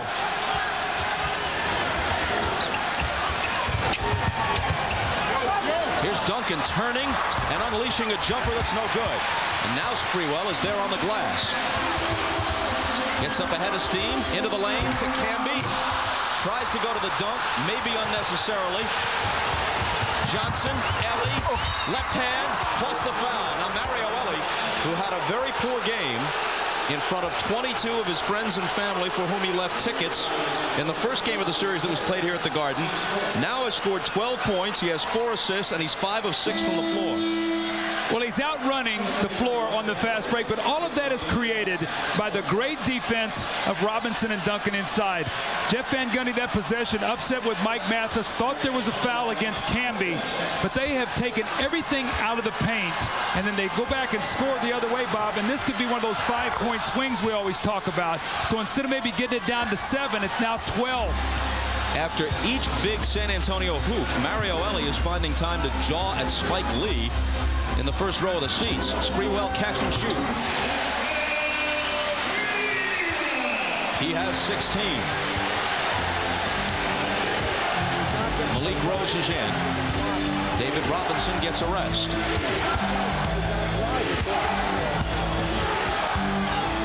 Duncan, double teamed, contact and a New York foul. Kurt Thomas, his 4th. Well, there was so much made of the fouls after game 3. Bob, we heard it the last couple days here about the foul differential after San Antonio had taken 66 free throw attempts to 31 for New York in the first 2 games. It was 30-22 in game 3. Tonight, once again, San Antonio is able to get to that free throw line and be able to defend without getting the fouls around the basket. That's been the big difference right now. Sean Elliott to the bench. Jaren Jackson in.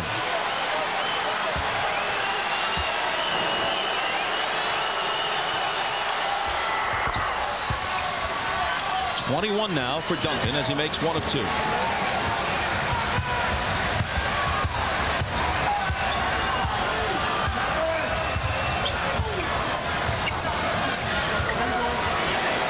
Sprewell trying to spin on Jackson. He's cut off. They work it inside, and Larry Johnson is able to finish it. Actually, Duncan got a piece of that ball as well. He almost got that from behind. He did touch it, but Johnson still was able to finish it. Coming over to steal it is Ward, and then he's fouled by Jackson. Ward just snuck in behind Duncan and picked his pocket. And see, Jaren Jackson's not a great ball handler. You got to read the defense, and you've got to look to see what's behind Tim Duncan. He did not see Charlie Ward laying in there behind. So as Duncan receives this pass, one little bounce, and there is Charlie Ward. He has been great tonight. That's his 4th steal.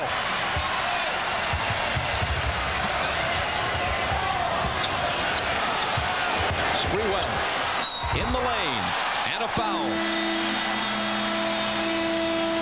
It's Jaren Jackson, and that's his 4th. 2:48 to play in the 3rd. Spurs by 9.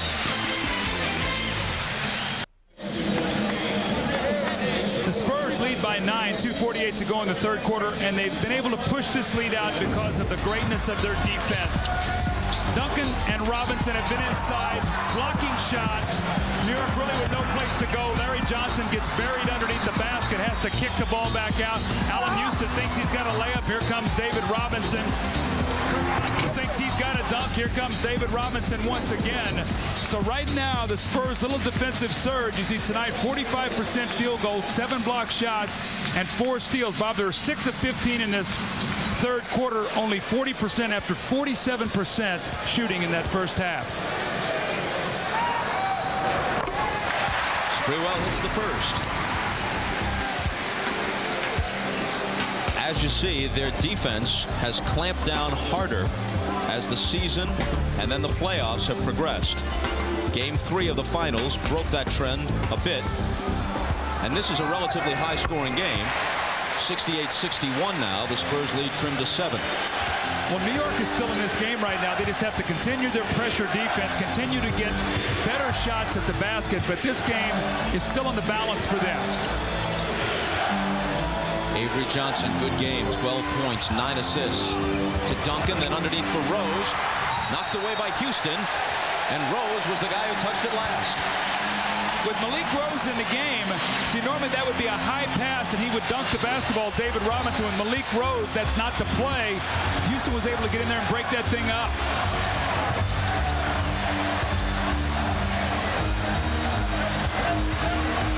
Big possession for the Knicks. Sprewell out to Ward, 7 seconds to shoot. Ward with the floater, the rebound to Rose. Johnson pushes it back the other way to the corner for Jackson. It rattles out. That was Kurt Thomas's first rebound of the game. He'd been averaging 11 through the first 3 of the series. Houston out to Sprewell, off the dribble, leans in and can't connect.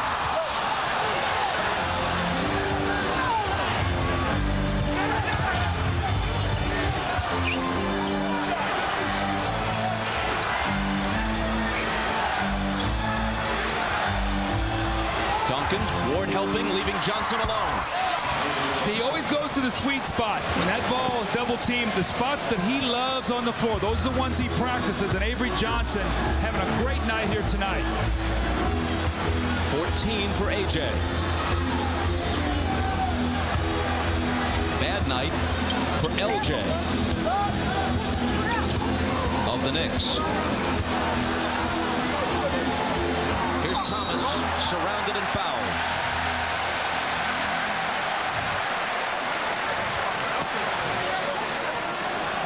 Avery Johnson is right here out on the floor, and when he throws it, he says, I love to shoot the ball right here. So he's going to be able to relocate out of the double team, get his feet together, look at his hands are ready, steps right into his shot. That's the one he practices all summer long. So when they double team him, say, I can't hit that shot, they'll have to prove him different. Foul number 2 on Malik Rose. In his senior year at Texas Christian, Kurt Thomas led the nation in both scoring and rebounding. Great potential coming out of college, but he's had a lot of foot and leg problems, which really have stymied him a little bit. He's made a nice little comeback here with New York, but they need him to step up and make those free throws when you're trying to get back in this game. We got a McGuire-Maris score, 70-61. I knew your baseball reference would come out sooner or later, Bob. Jackson almost spoiled it, but his shot wouldn't stay down. It's still 70-61. Avery Johnson will put it in play. 49 seconds and change on the clock.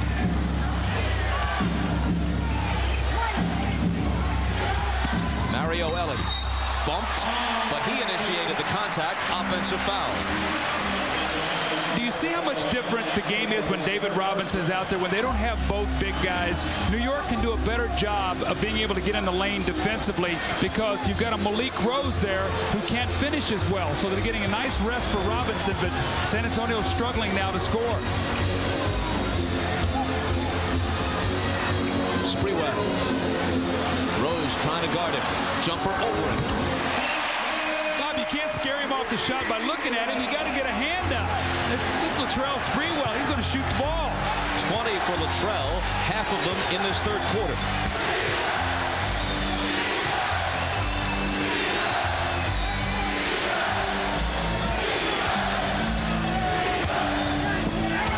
Jaren Jackson fakes his way around Houston. Malik Rose is there with a big follow. 4.5 seconds for the Knicks to get off the quarter's last shot. Charlie Ward from half court.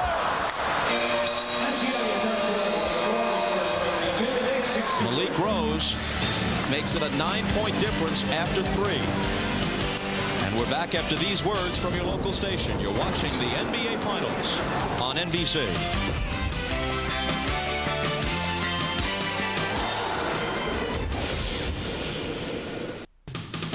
This copyrighted telecast of the National Basketball Association is intended solely for the entertainment of our audience, and any retransmission, reproduction, rebroadcast, or other dissemination or use of this telecast, or of the pictures, descriptions, or accounts of this game, without the express written consent of the National Basketball Association, is prohibited.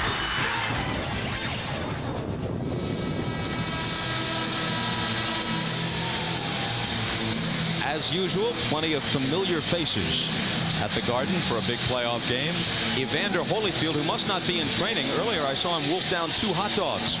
Ben Stiller. James Caan. JFK Jr. And upstairs, Tiger Woods. 2 Saturday Night Live alums who've gone on to movie stardom. Adam Sandler and Billy Crystal. And Woody Allen. Spike says fourth quarter, we're coming back. But they're in a 9-point hole. Well, Bob, they better. They cannot get down 3-1. They will not win the last 3 games this series. So it's going to take everything New York has in this fourth quarter. The crowd, execution, effort, defense, the whole thing to be able to pull this win out now. Do they make it a best 2 out of 3 by pulling even, or are they pushed to the brink? Thomas gets them 2 points closer.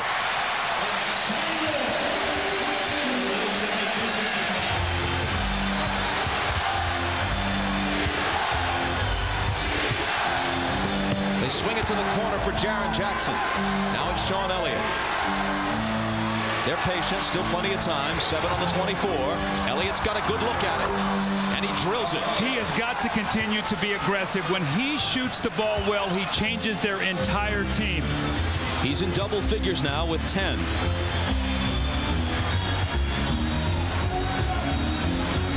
Allen Houston trying to bring the Knicks back.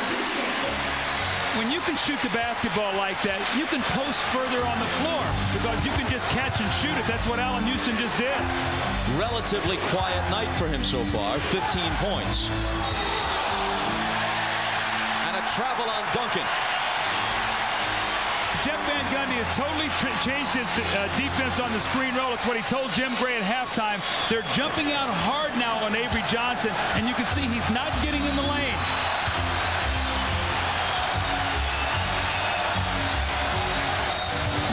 Whistle as Houston starts his move on Elliott, and a travel on Allen Houston. So an exchange of walking violations.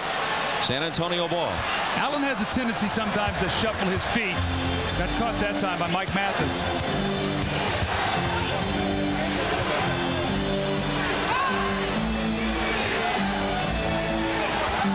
Tim Duncan threw it away. Avery Johnson couldn't corral it.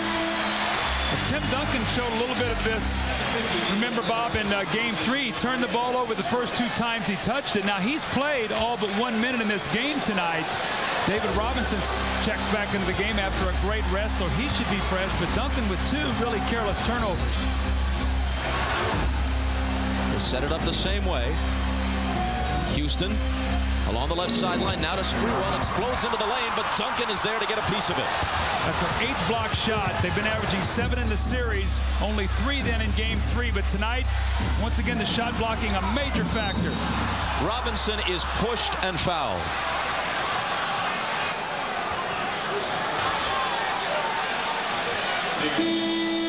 Latrell Sprewell thinks, I've got a layup. Doesn't realize Tim Duncan is behind him. Just a piece of it, then controls the rebound. So get an opportunity there, Bob, to cut it to 5. The block shot, sideline out of bounds now for San Antonio as Jaren Jackson steps out and Mario Ellie back into the game.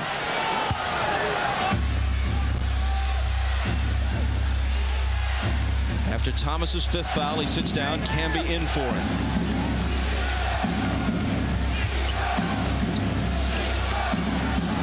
Duncan to Elliott. Pull up. Won't go. Robinson on the offensive glass, but the foul is on him. 3 on the Admiral. 9:48 to play in the 4th. Spurs by 7. The NBA on NBC is brought to you by Original Coors. There's only 1 mile-high taste. Coors, the original. By Chrysler, engineered to be great cars. By Mystery Men from Universal Pictures. Starts Friday, July 30th at theaters everywhere, rated PG-13. And by Sprite. Image is nothing, thirst is everything. Obey your thirst. Sprite. San Antonio leads by 7, 9:48 to go in the fourth quarter, and it's been the supporting cast for David Robinson and Tim Duncan tonight. Robinson and Duncan with 29, but Mario Ellie and Malik Rose off a miss from Jaren Jackson. Sean Elliott with a spot-up jump shot. These guys have been terrific tonight. We talked about it before the game. Tonight, these guys have a combined 37 points. In Game 3, only 22 points. So Robinson and Duncan's numbers are down. These guys have picked it up. And so, at least tonight, they don't miss Jaren Jackson, who remains cold, 1 for 7. Johnson poked it away. Nick ball, 16 on the shot clock. Bob, I think New York's had about 3 chances here to cut this thing to 5. Basket here, this crowd will really erupt. It's Houston. And there's a whistle. He'll come to the foul line with a chance to cut it to 5. Mario Ellie is the guilty party. It's his 4th. Tomorrow night, join NBC for must-see TV Thursday. Friends, Jesse, Frazier, and Will and Grace, plus the drama of ER. Thursday night, beginning at 8 Eastern, 7 Central on NBC.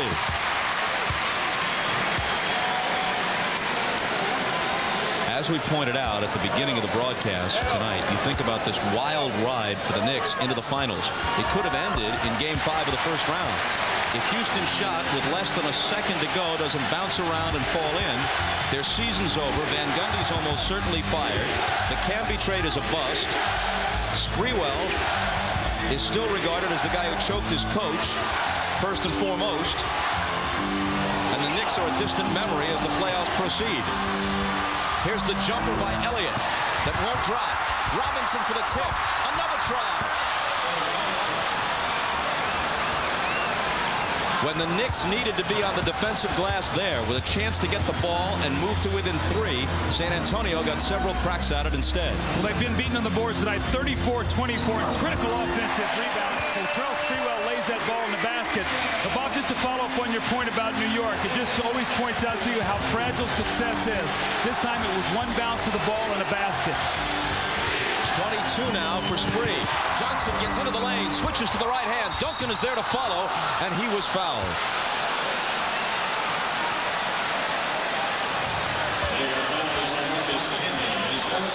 The offensive opportunities, David Robinson tipped it. He tips it once again. He and Duncan both get a hand on that one. So the tip in, the offensive rebound, Sprewell scores, and then Avery Johnson drives into the middle, misses a shot, and Duncan with another offensive rebound. So, again, every time Avery Johnson gets in that paint, it causes problems.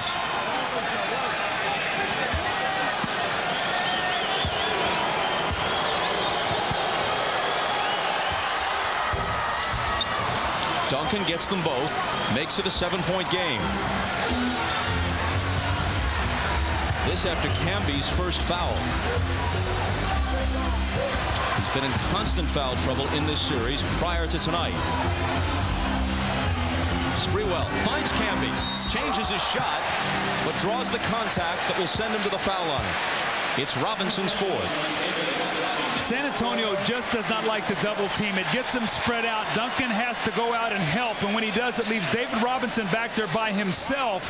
He's late getting there. Camby sort of the up and under, and David with the foul. So now Camby with 2 free throws. Not a good free throw shooter. Speaking of Camby, not Robinson.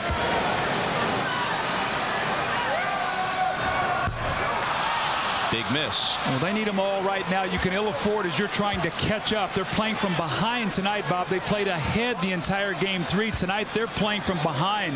Van Gundy usually goes to Childs in the 4th quarter. Ward is still in there. Is this Charlie's big game tonight, or the lingering effects of Childs' injury? Maybe a combination of the two? Yeah, I think it's a combination of the two, and I would not be surprised if they need a little offense here to go to that backcourt that we talked about. Sprewell, Houston in the backcourt maybe cause some problems rather than to come back with Childs. 6-point game. Mario Ellie flips it to Duncan. He gets Camby off his feet, misses, but a foul. It's Larry Johnson, his 4th.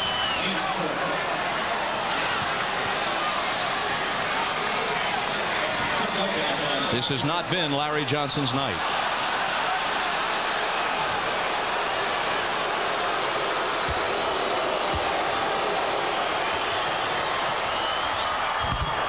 Meanwhile, here's another turnaround stat.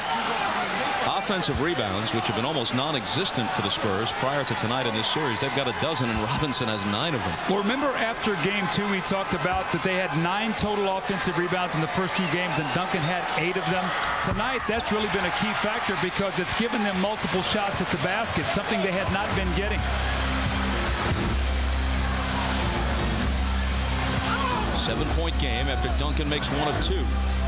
Here's Houston accelerating baseline. Camby, turnaround, short. Who touched it last? San Antonio. You see how quickly Bob Camby shot that ball? Almost the presence of Duncan and Robinson. He never even got himself turned to the basket. He turned it and just got his shoulders halfway square. He's got to take a look at that basket. He's got the extension to shoot over those guys. It isn't just the ones they block. It's the idea that they're always lurking there somewhere. Now watch Camby here, Bob, as he catches this ball. He never really gets turned. He sees Robinson out of the corner of his eyes, and he turns and just sort of quick shoots it. Never gets a good look at the basket. Got to take his time here. He can make that shot.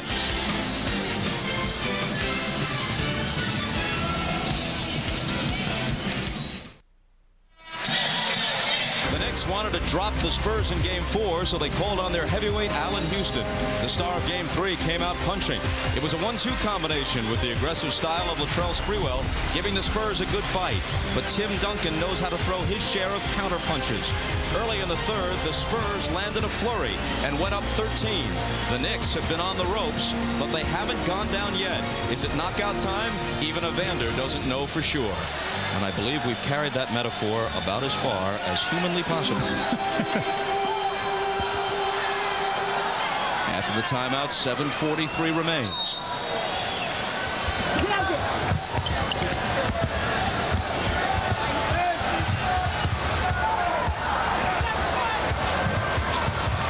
Charlie Ward with Johnson on him. And an illegal defense is called. Another technical will be shot by the Knicks.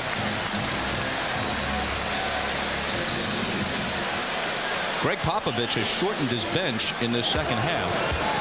Malik Rose and Jaren Jackson, the only reserves to get any kind of minutes here since intermission. Bob, that always happens come final time when you get deep into the playoffs. Everybody always talks about depth, depth, and depth. And you know what happens? You get down to about 6 or 7 guys. You play your stars heavy minutes. You rest them. That's the way it goes.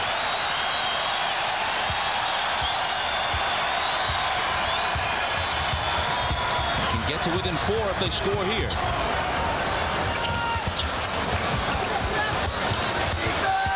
Houston driving on Elliott. Out to Johnson. Into the lane. Lost it. Got it back. Fade away. Got a piece of it. Duncan picks it up. Ellie's ahead of the field. And a big turnaround there. See, remember that play right there. Larry Johnson just cannot finish in there over David Robinson or Duncan. That shot was blocked as the clock was winding down. Nobody got back. So once again, New York trying to get that thing under 6 or 7. They just can't do it. Instead of 4, it's 8. Ward for 3. And the tip for Sprewell. Wow, he soared on that. This guy's got more energy. I don't know of another player other than maybe Michael Jordan I've seen with that kind of energy. Now, Michael didn't play with that kind of recklessness. He was much more controlled, but this guy has got unbelievable endurance. Robinson, the hook. Duncan, the tip. Doesn't get the roll. Johnson claims it. Again, a chance to close within 4. Sprewell is collared. And maybe they can do it at the foul line. Bob, I'm tired watching this guy. Watch this tip in. This ball goes up. Where does he come from? Soaring from the baseline. Great elevation. And then after the miss, he just goes sprinting down the side. Sean Elliott cannot keep up with him. The pump fake. Now he'll have 2 free throws. More importantly, that's the 4th team foul. They'll be shooting free throws the rest of this quarter.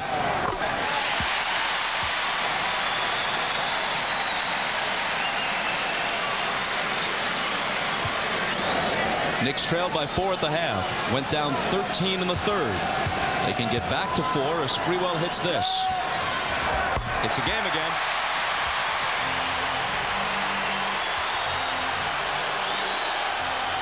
The man has always been Duncan. Do they go inside to Duncan? Do they force a double team? And do one of the perimeter players be able to step up and hit some shots here for San Antonio?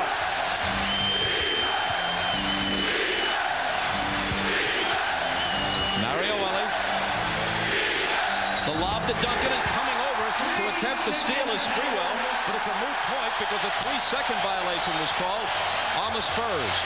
The Spurs have to be very careful not to get too stagnant. Remember, they got off to a great start, screen roll, getting everybody involved. 3-second violation, Knicks can cut it to 2, 1 with a three-pointer.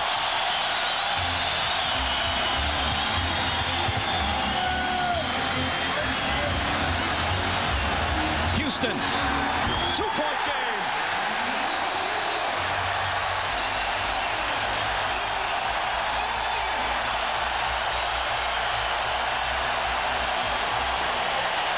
Points for number 20. Timeout San Antonio. Their lead trimmed to a bucket. New York runs a screen roll. They get a switch with Allen Houston posting Avery Johnson. The double team cannot get there soon enough. Allen Houston realizes he shoots it quickly, and he gets a score, and you're going to see the reaction. This is more animated than I've ever seen Allen Houston. And the great end zone replay here moves the crowd.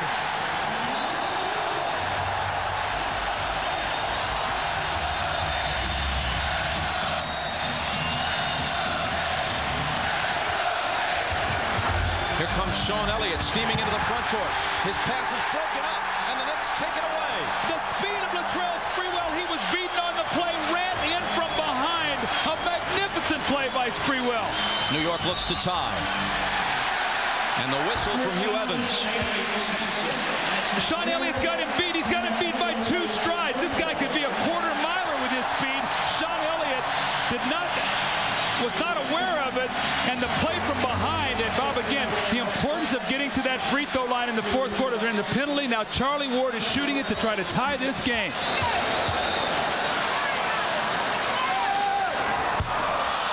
He won't do it on this trip.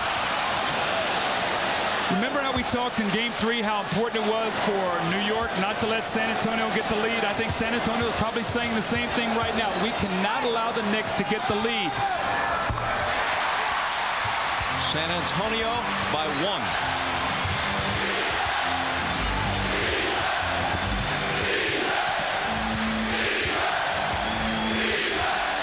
The Spurs have been the league's best road team in the regular season and playoffs. Robinson's jumper falls through. Spurs trying to do it into the teeth of a hostile, rabid New York crowd in front by 3 with exactly 5 minutes left. LA on Houston, takes him baseline. The jumper won't go. Rebound Robinson.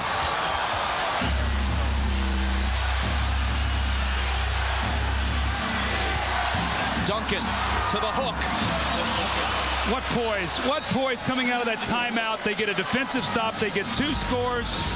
1 goes to 5. And it's David Robinson again, Tim Duncan. The supporting cast is great, but your stars win championships for you. And David Robinson, sometimes the forgotten man, not tonight. You see the little jump hook in the lane?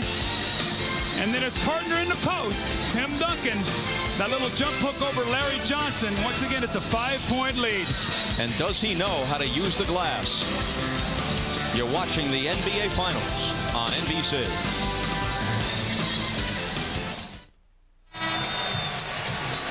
Following your late local news, The Tonight Show with Jay Leno, our Ahmad Rashad among the guests, and following Jay, it's Late Night with Conan O'Brien. Now, for those of you who want more basketball coverage immediately following the conclusion of our telecast here on NBC, switch over to cable's CNBC for a full post-game report, including the observations of Snapper Jones and Bill Walton.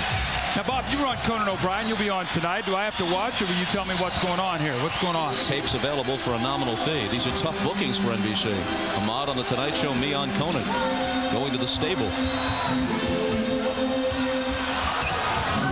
Here's Charlie Ward on the run. His pass intercepted by Mario Elie. He goes 1-on-3. Johnson with contact, and Elie will come to the foul line. Mario has had a good game, both defensively and offensively. Johnson picks up his 5th foul. You always tell people, if you leave your feet, be a shooter. Don't be a passer. He got in the air, no place to go. Mario Elie with the great steal, now the finish. Much different night tonight for Mario Elie, and Jeff Van Gundy says, oh, no. When you get yourself down like this, you almost have to have a perfect finish. A missed field goal by Allen Houston, the turnover now. Chris Childs. Mario Elie, the Power Memorial High School product. New York City lad makes 1 of 2. Rare free throw miss for him. But he scored 16 points, has 4 rebounds, 4 assists, and 2 steals. Here's Sprewell through a crowd to Camby. He was fouled, and it stayed down. I keep talking about Marcus Camby. He's the only guy on New York that can do this. Once again, it's Sprewell driving to the basket, and he finds Camby. Like I said, don't leave your feet unless you're going to shoot it, I guess, unless you're Sprewell. And the dunk by Camby just muscled that one in. Fouled by David Robinson. Mike Lupica has a story in today's New York Daily News about how David Robinson's picture used to adorn the wall of Marcus Camby's apartment in North Hartford, Connecticut. And Robinson had written to Marcus, I've seen you play. You have most of what it takes. Do you have the drive? The Knicks picking up some drive here as the ball is thrown away. An inexplicable turnover.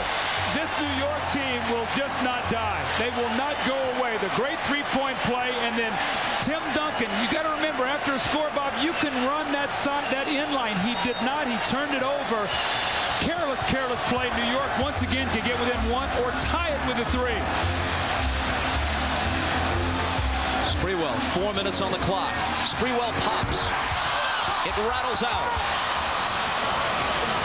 Tough luck on the shot for Spree there.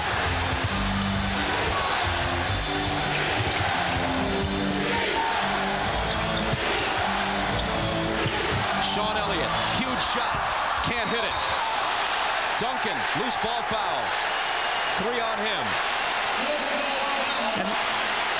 And Larry Johnson will be able to go down to the line and shoot 2. Tim Duncan is blocked out beautifully. And you see the little shove in the back. See, what you have to do there, Bob, you have to use your legs, and you have to be able to try to nudge him with your legs. The minute you get your hands up, they're going to call a foul.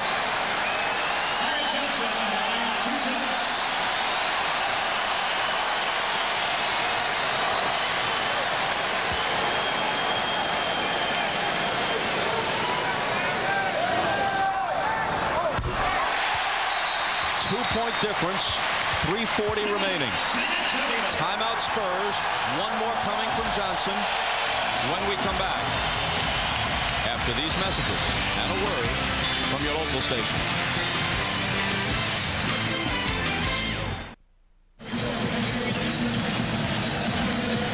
The Knicks' last lead came midway through the second period at 39-38. They are back to within 2 here. 3 minutes and 40 seconds remaining. Larry Johnson has another free throw coming. When you look at Tim Duncan, in Game 3, he had 5 turnovers, 3 in the fourth quarter. Tonight he has 4 in the fourth quarter. Let's check with Jim Gray. All right, Bob. Jeff Van Gundy just told his guys on defense, if you get to stop, try and run with the ball. But take a good shot, not the first shot. And he also said defensively, if we miss, get back on transition. No easy baskets at this point. Bob?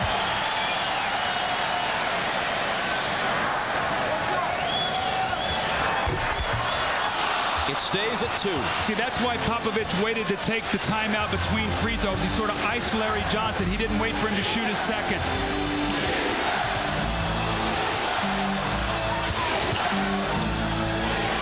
Duncan to Robinson. Stripped away. Still San Antonio ball.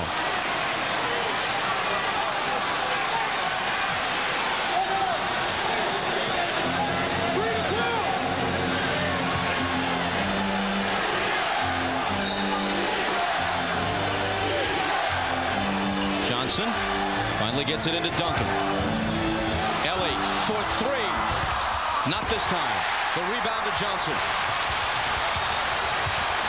Again, they can tie or take the lead with a three.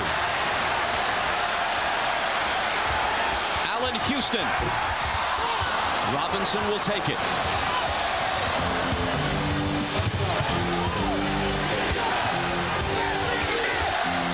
"16 rebounds tonight for David Robinson.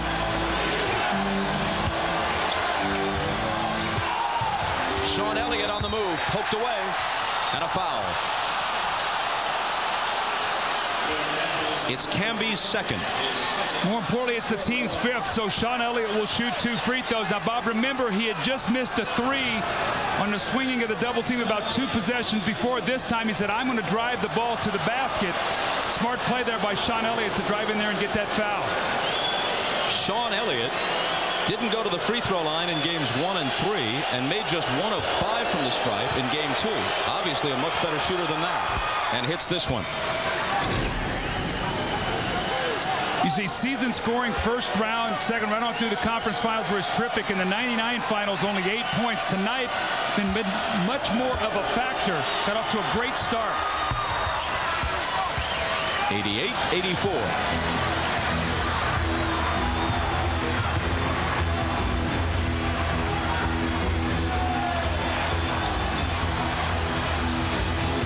Sprewell. Charlie Ward for 3. Ellie saves it into Robinson. The Knicks have had several chances to tie or to take the lead for that matter. Now they desperately need a stop to avoid going down 6.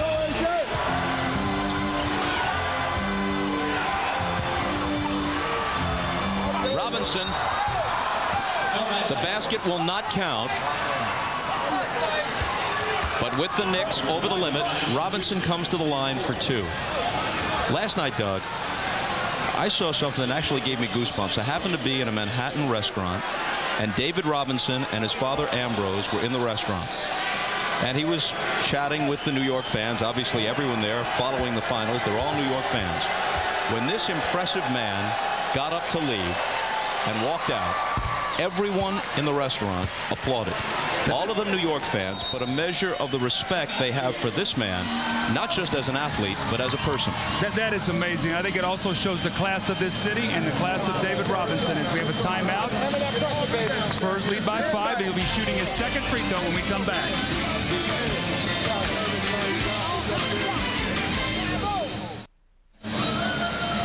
Well, we know everything begins and ends with Tim Duncan and David Robinson. The numbers speak for themselves, 39, 31, and 6 tonight.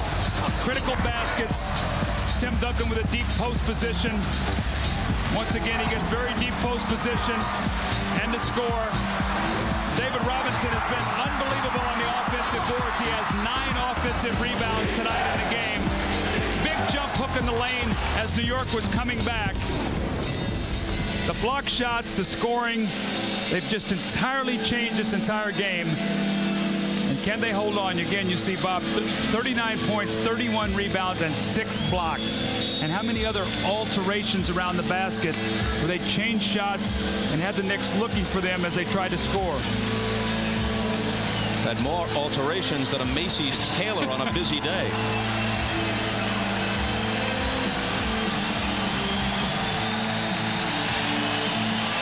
You notice with San Antonio, I've not noticed this through entire playoffs. They'll meet with Greg Popovich, and before they come out on the floor, they'll all gather together and make sure they all know what they want to do, what their assignments are, what they have to do. 209. If they can get this last 209 and go up 3-1, I do not think the Knicks can fight back from that. That would be a monumental hill to climb.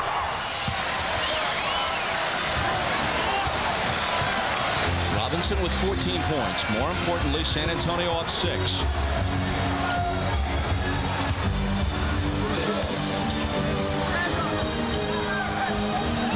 Houston faking around Ellie. Here's Ward. Shot clock winding down. Sprewell will take it with a hand in his face, and Robinson pulls it down. New York fans wanted goaltending. That ball was well short when Robinson went up to get it.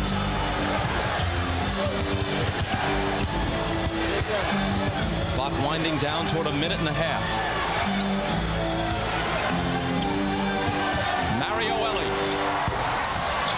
Gets it back. Huge offensive rebound. See, new 24 now, so they're going to get probably over 40 seconds on this possession. If they score here to push it to 8. Running out of time.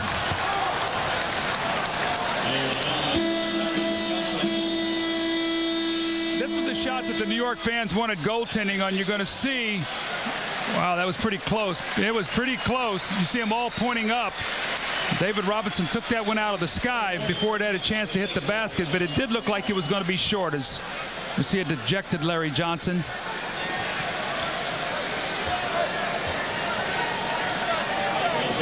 And it's Avery Johnson at the free throw line.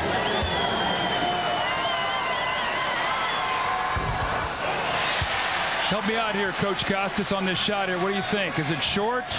Is it goaltending? Ooh, it's close. That is close. Man, that is a big non-call. That would have cut it to 4. But Johnson can't increase it to 8. It stays at 6 as he misses them both. Sprewell tries to cut it in half, but can't. Duncan grabs the rebound. Was that the right shot to take? I don't like that shot for Sprewell. I think he can get the ball to the basket. You know, he's not a good three-point shooter. I don't know if it was a 3 or whether his toes were on the line, but I think that's one of those shots that you give Sprewell.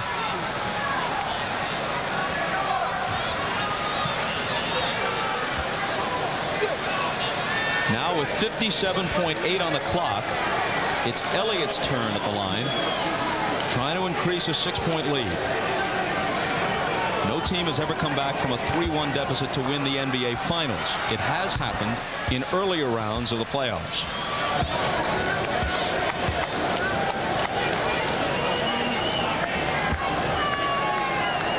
Well, if New York loses this game tonight, Bob, it wasn't from lack of effort. I mean, they have played an inspired, tough basketball game. We'll point back to that start of that third quarter when San Antonio pushed the lead from 4 at halftime to 13. New York has not been able to overcome that little surge to start that quarter. Back to the Garden after this.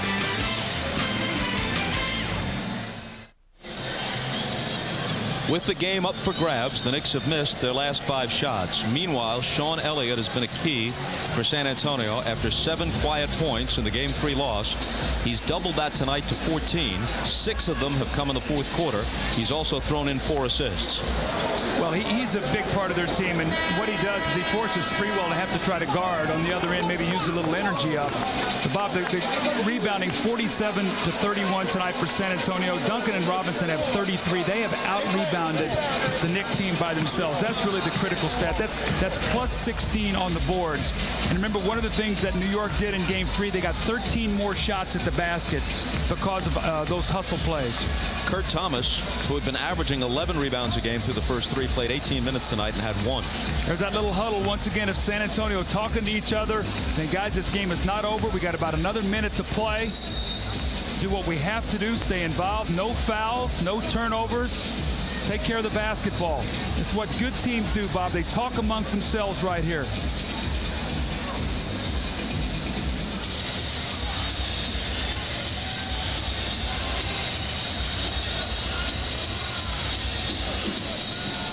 New York down 8 with less than a minute to go.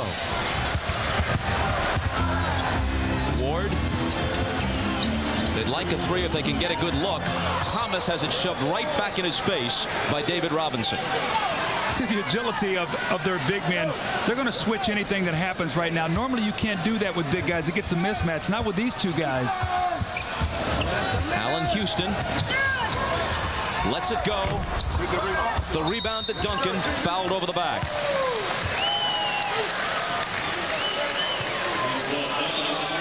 So now they face, speaking of the Knicks, a comeback from a 3-1 deficit. It has never happened in the finals. It has happened in the conference finals and in the semis, as you see. Bob, I've been a part of two trivia questions. 1981, I was part of that Philly team. In 1977, Portland and Philly. So I don't like these graphics that NBC keeps throwing. It brings back a lot of bad memories for me. To talk to our guys in the truck here. We hope your paycheck serves as some sort of salve to the wound. That's how we make it up to you. Now it's 10 points. Sprewell weaves his way through. Thomas pops the jumper short. Camby follows and hits. Ellie trapped in the backcourt, gets rid of it to Duncan. Last half minute, Avery Johnson. It's a 2-on-1. The lob to the Admiral. It goes through his hands. And the Knicks get it back with 25 seconds. See, Avery Johnson should have just dribbled the clock out, made him come foul him. You don't need to make that play right now. Sprewell, Camby stuffs it, and they close to within 6. Stranger things have happened. And a foul in the backcourt. Tim Duncan's getting locked into one spot here out of bounds. He's got to remember he can run. He's like getting cemented to that one position. Bob, after a made field goal, you can move that baseline. Then the worst thing that happens, you don't force a pass and you call timeout. Remember, when you're talking about coming back from a 3-1 deficit, the Knicks would have to do it against a team that hasn't lost as many as 2 in a row in 4 months. They'd have to win Game 5 here on their home floor and then beat the Spurs back-to-back in Games 6 and 7 at a wild Alamo Dome. Well, it's going to take everything that Jeff Van Gundy has tomorrow to get this team ready for Game 5. This team has given him their heart and soul, and he's got to say, guys, anything can happen. We've got to push it back to San Antonio to a Game 6, but he's going to have to give his best speeches to make that happen. He's got to give them the not in our house speech. Absolutely. If they're going to win it, don't let them do it on our floor. Sprewell. Camby back to Spree, to the hoop. Thomas takes the rebound with 6 seconds to go. He's fouled. And I've seen that happen as well, where teams that had no realistic chance to win the series nonetheless dug their heels in and said, we're going to do what we can for the sake of pride to let you know that you were in a fight. Hey, Bob, how about last year, as early as last year? I mean, Utah coming into the United Center in Chicago were down, 3-1. Looked like they were going to lose all 3 games there and came back and got to Game 5 to push it back. And then the Chicago Bulls were able to win Game 6. But I didn't think they would win that game. So anything can happen. But at least Utah was going home. Absolutely. That's a big difference. The Spurs win it 96-89. Midway through the 4th quarter, it was 81-79 San Antonio. Ward had a chance to tie. If he hit 2 free throws, he made 1. It was 81-80, and that's as close as they got. They could never get all the way over the hump. Well, how reminiscent is that of Game 3 when San Antonio tied and Allen Houston's 3, and they never led in the game. So San Antonio fought them off. 8 of 23 field goals in the 4th quarter for New York. Here's Ahmad. All right, thanks, Bob. David, we talked a couple of weeks ago, and you told me about winning. You need everybody on this team. Tonight, a pretty good team effort. It really was. We made a lot of mistakes. I mean, it was not characteristic of us, but we hung in there, and everybody contributed. Guys came down. They were aggressive. JJ was more aggressive tonight, looking for his shots. Sean did a great job really coming in for us tonight. Something you guys haven't been especially strong at, offensive rebounds. You were very strong this evening. Yeah, we really made a point of it because last game, I thought it really hurt us. That's when they got the key shots down the stretch. Allen Houston hit the 3, and Camby got 1. So we came in with a focus on that tonight. And you also told me that after losing the last game, this one here sort of refocused everything. I tell you, after a loss this year, every loss, we've gotten ourselves together. Guys searching themselves. You're looking at each other in the locker room and hate each other. It makes you come back and be ready for the next game. I thought we had a great focus in the 1st quarter tonight. All right, David, congratulations. We'll see you on Friday. Thanks, Ahmad. All right. Back to you, Bob. Ahmad, thank you. That is one impressive man, the admirable Admiral. Bob, I go back to when he was at the Naval Academy. I had the great opportunity to broadcast his games. I'll never forget when they lost in the NCAA tournament to Duke in the Eastern Regional Finals, going in to say bye and say thanks. He was dressed in his whites, the Naval Academy whites, and I'll never forget just the way he looked in that uniform. He's quite a man. We know we have Game 5, 9 o'clock Eastern Time from here at Madison Square Garden on Friday. If the Knicks win, Game 6 Sunday. If there's a Game 7, it's Tuesday in San Antonio. Coming up next, after your late local news, it's The Tonight Show with Jay Leno. That's followed by Late Night with Conan O'Brien. For those of you who'd like to continue with NBA coverage, a post-game report is immediately available on CNBC. For Doug Collins, Ahmad Rashad, and Jim Gray, I'm Bob Costas. This has been the NBA Finals on NBC.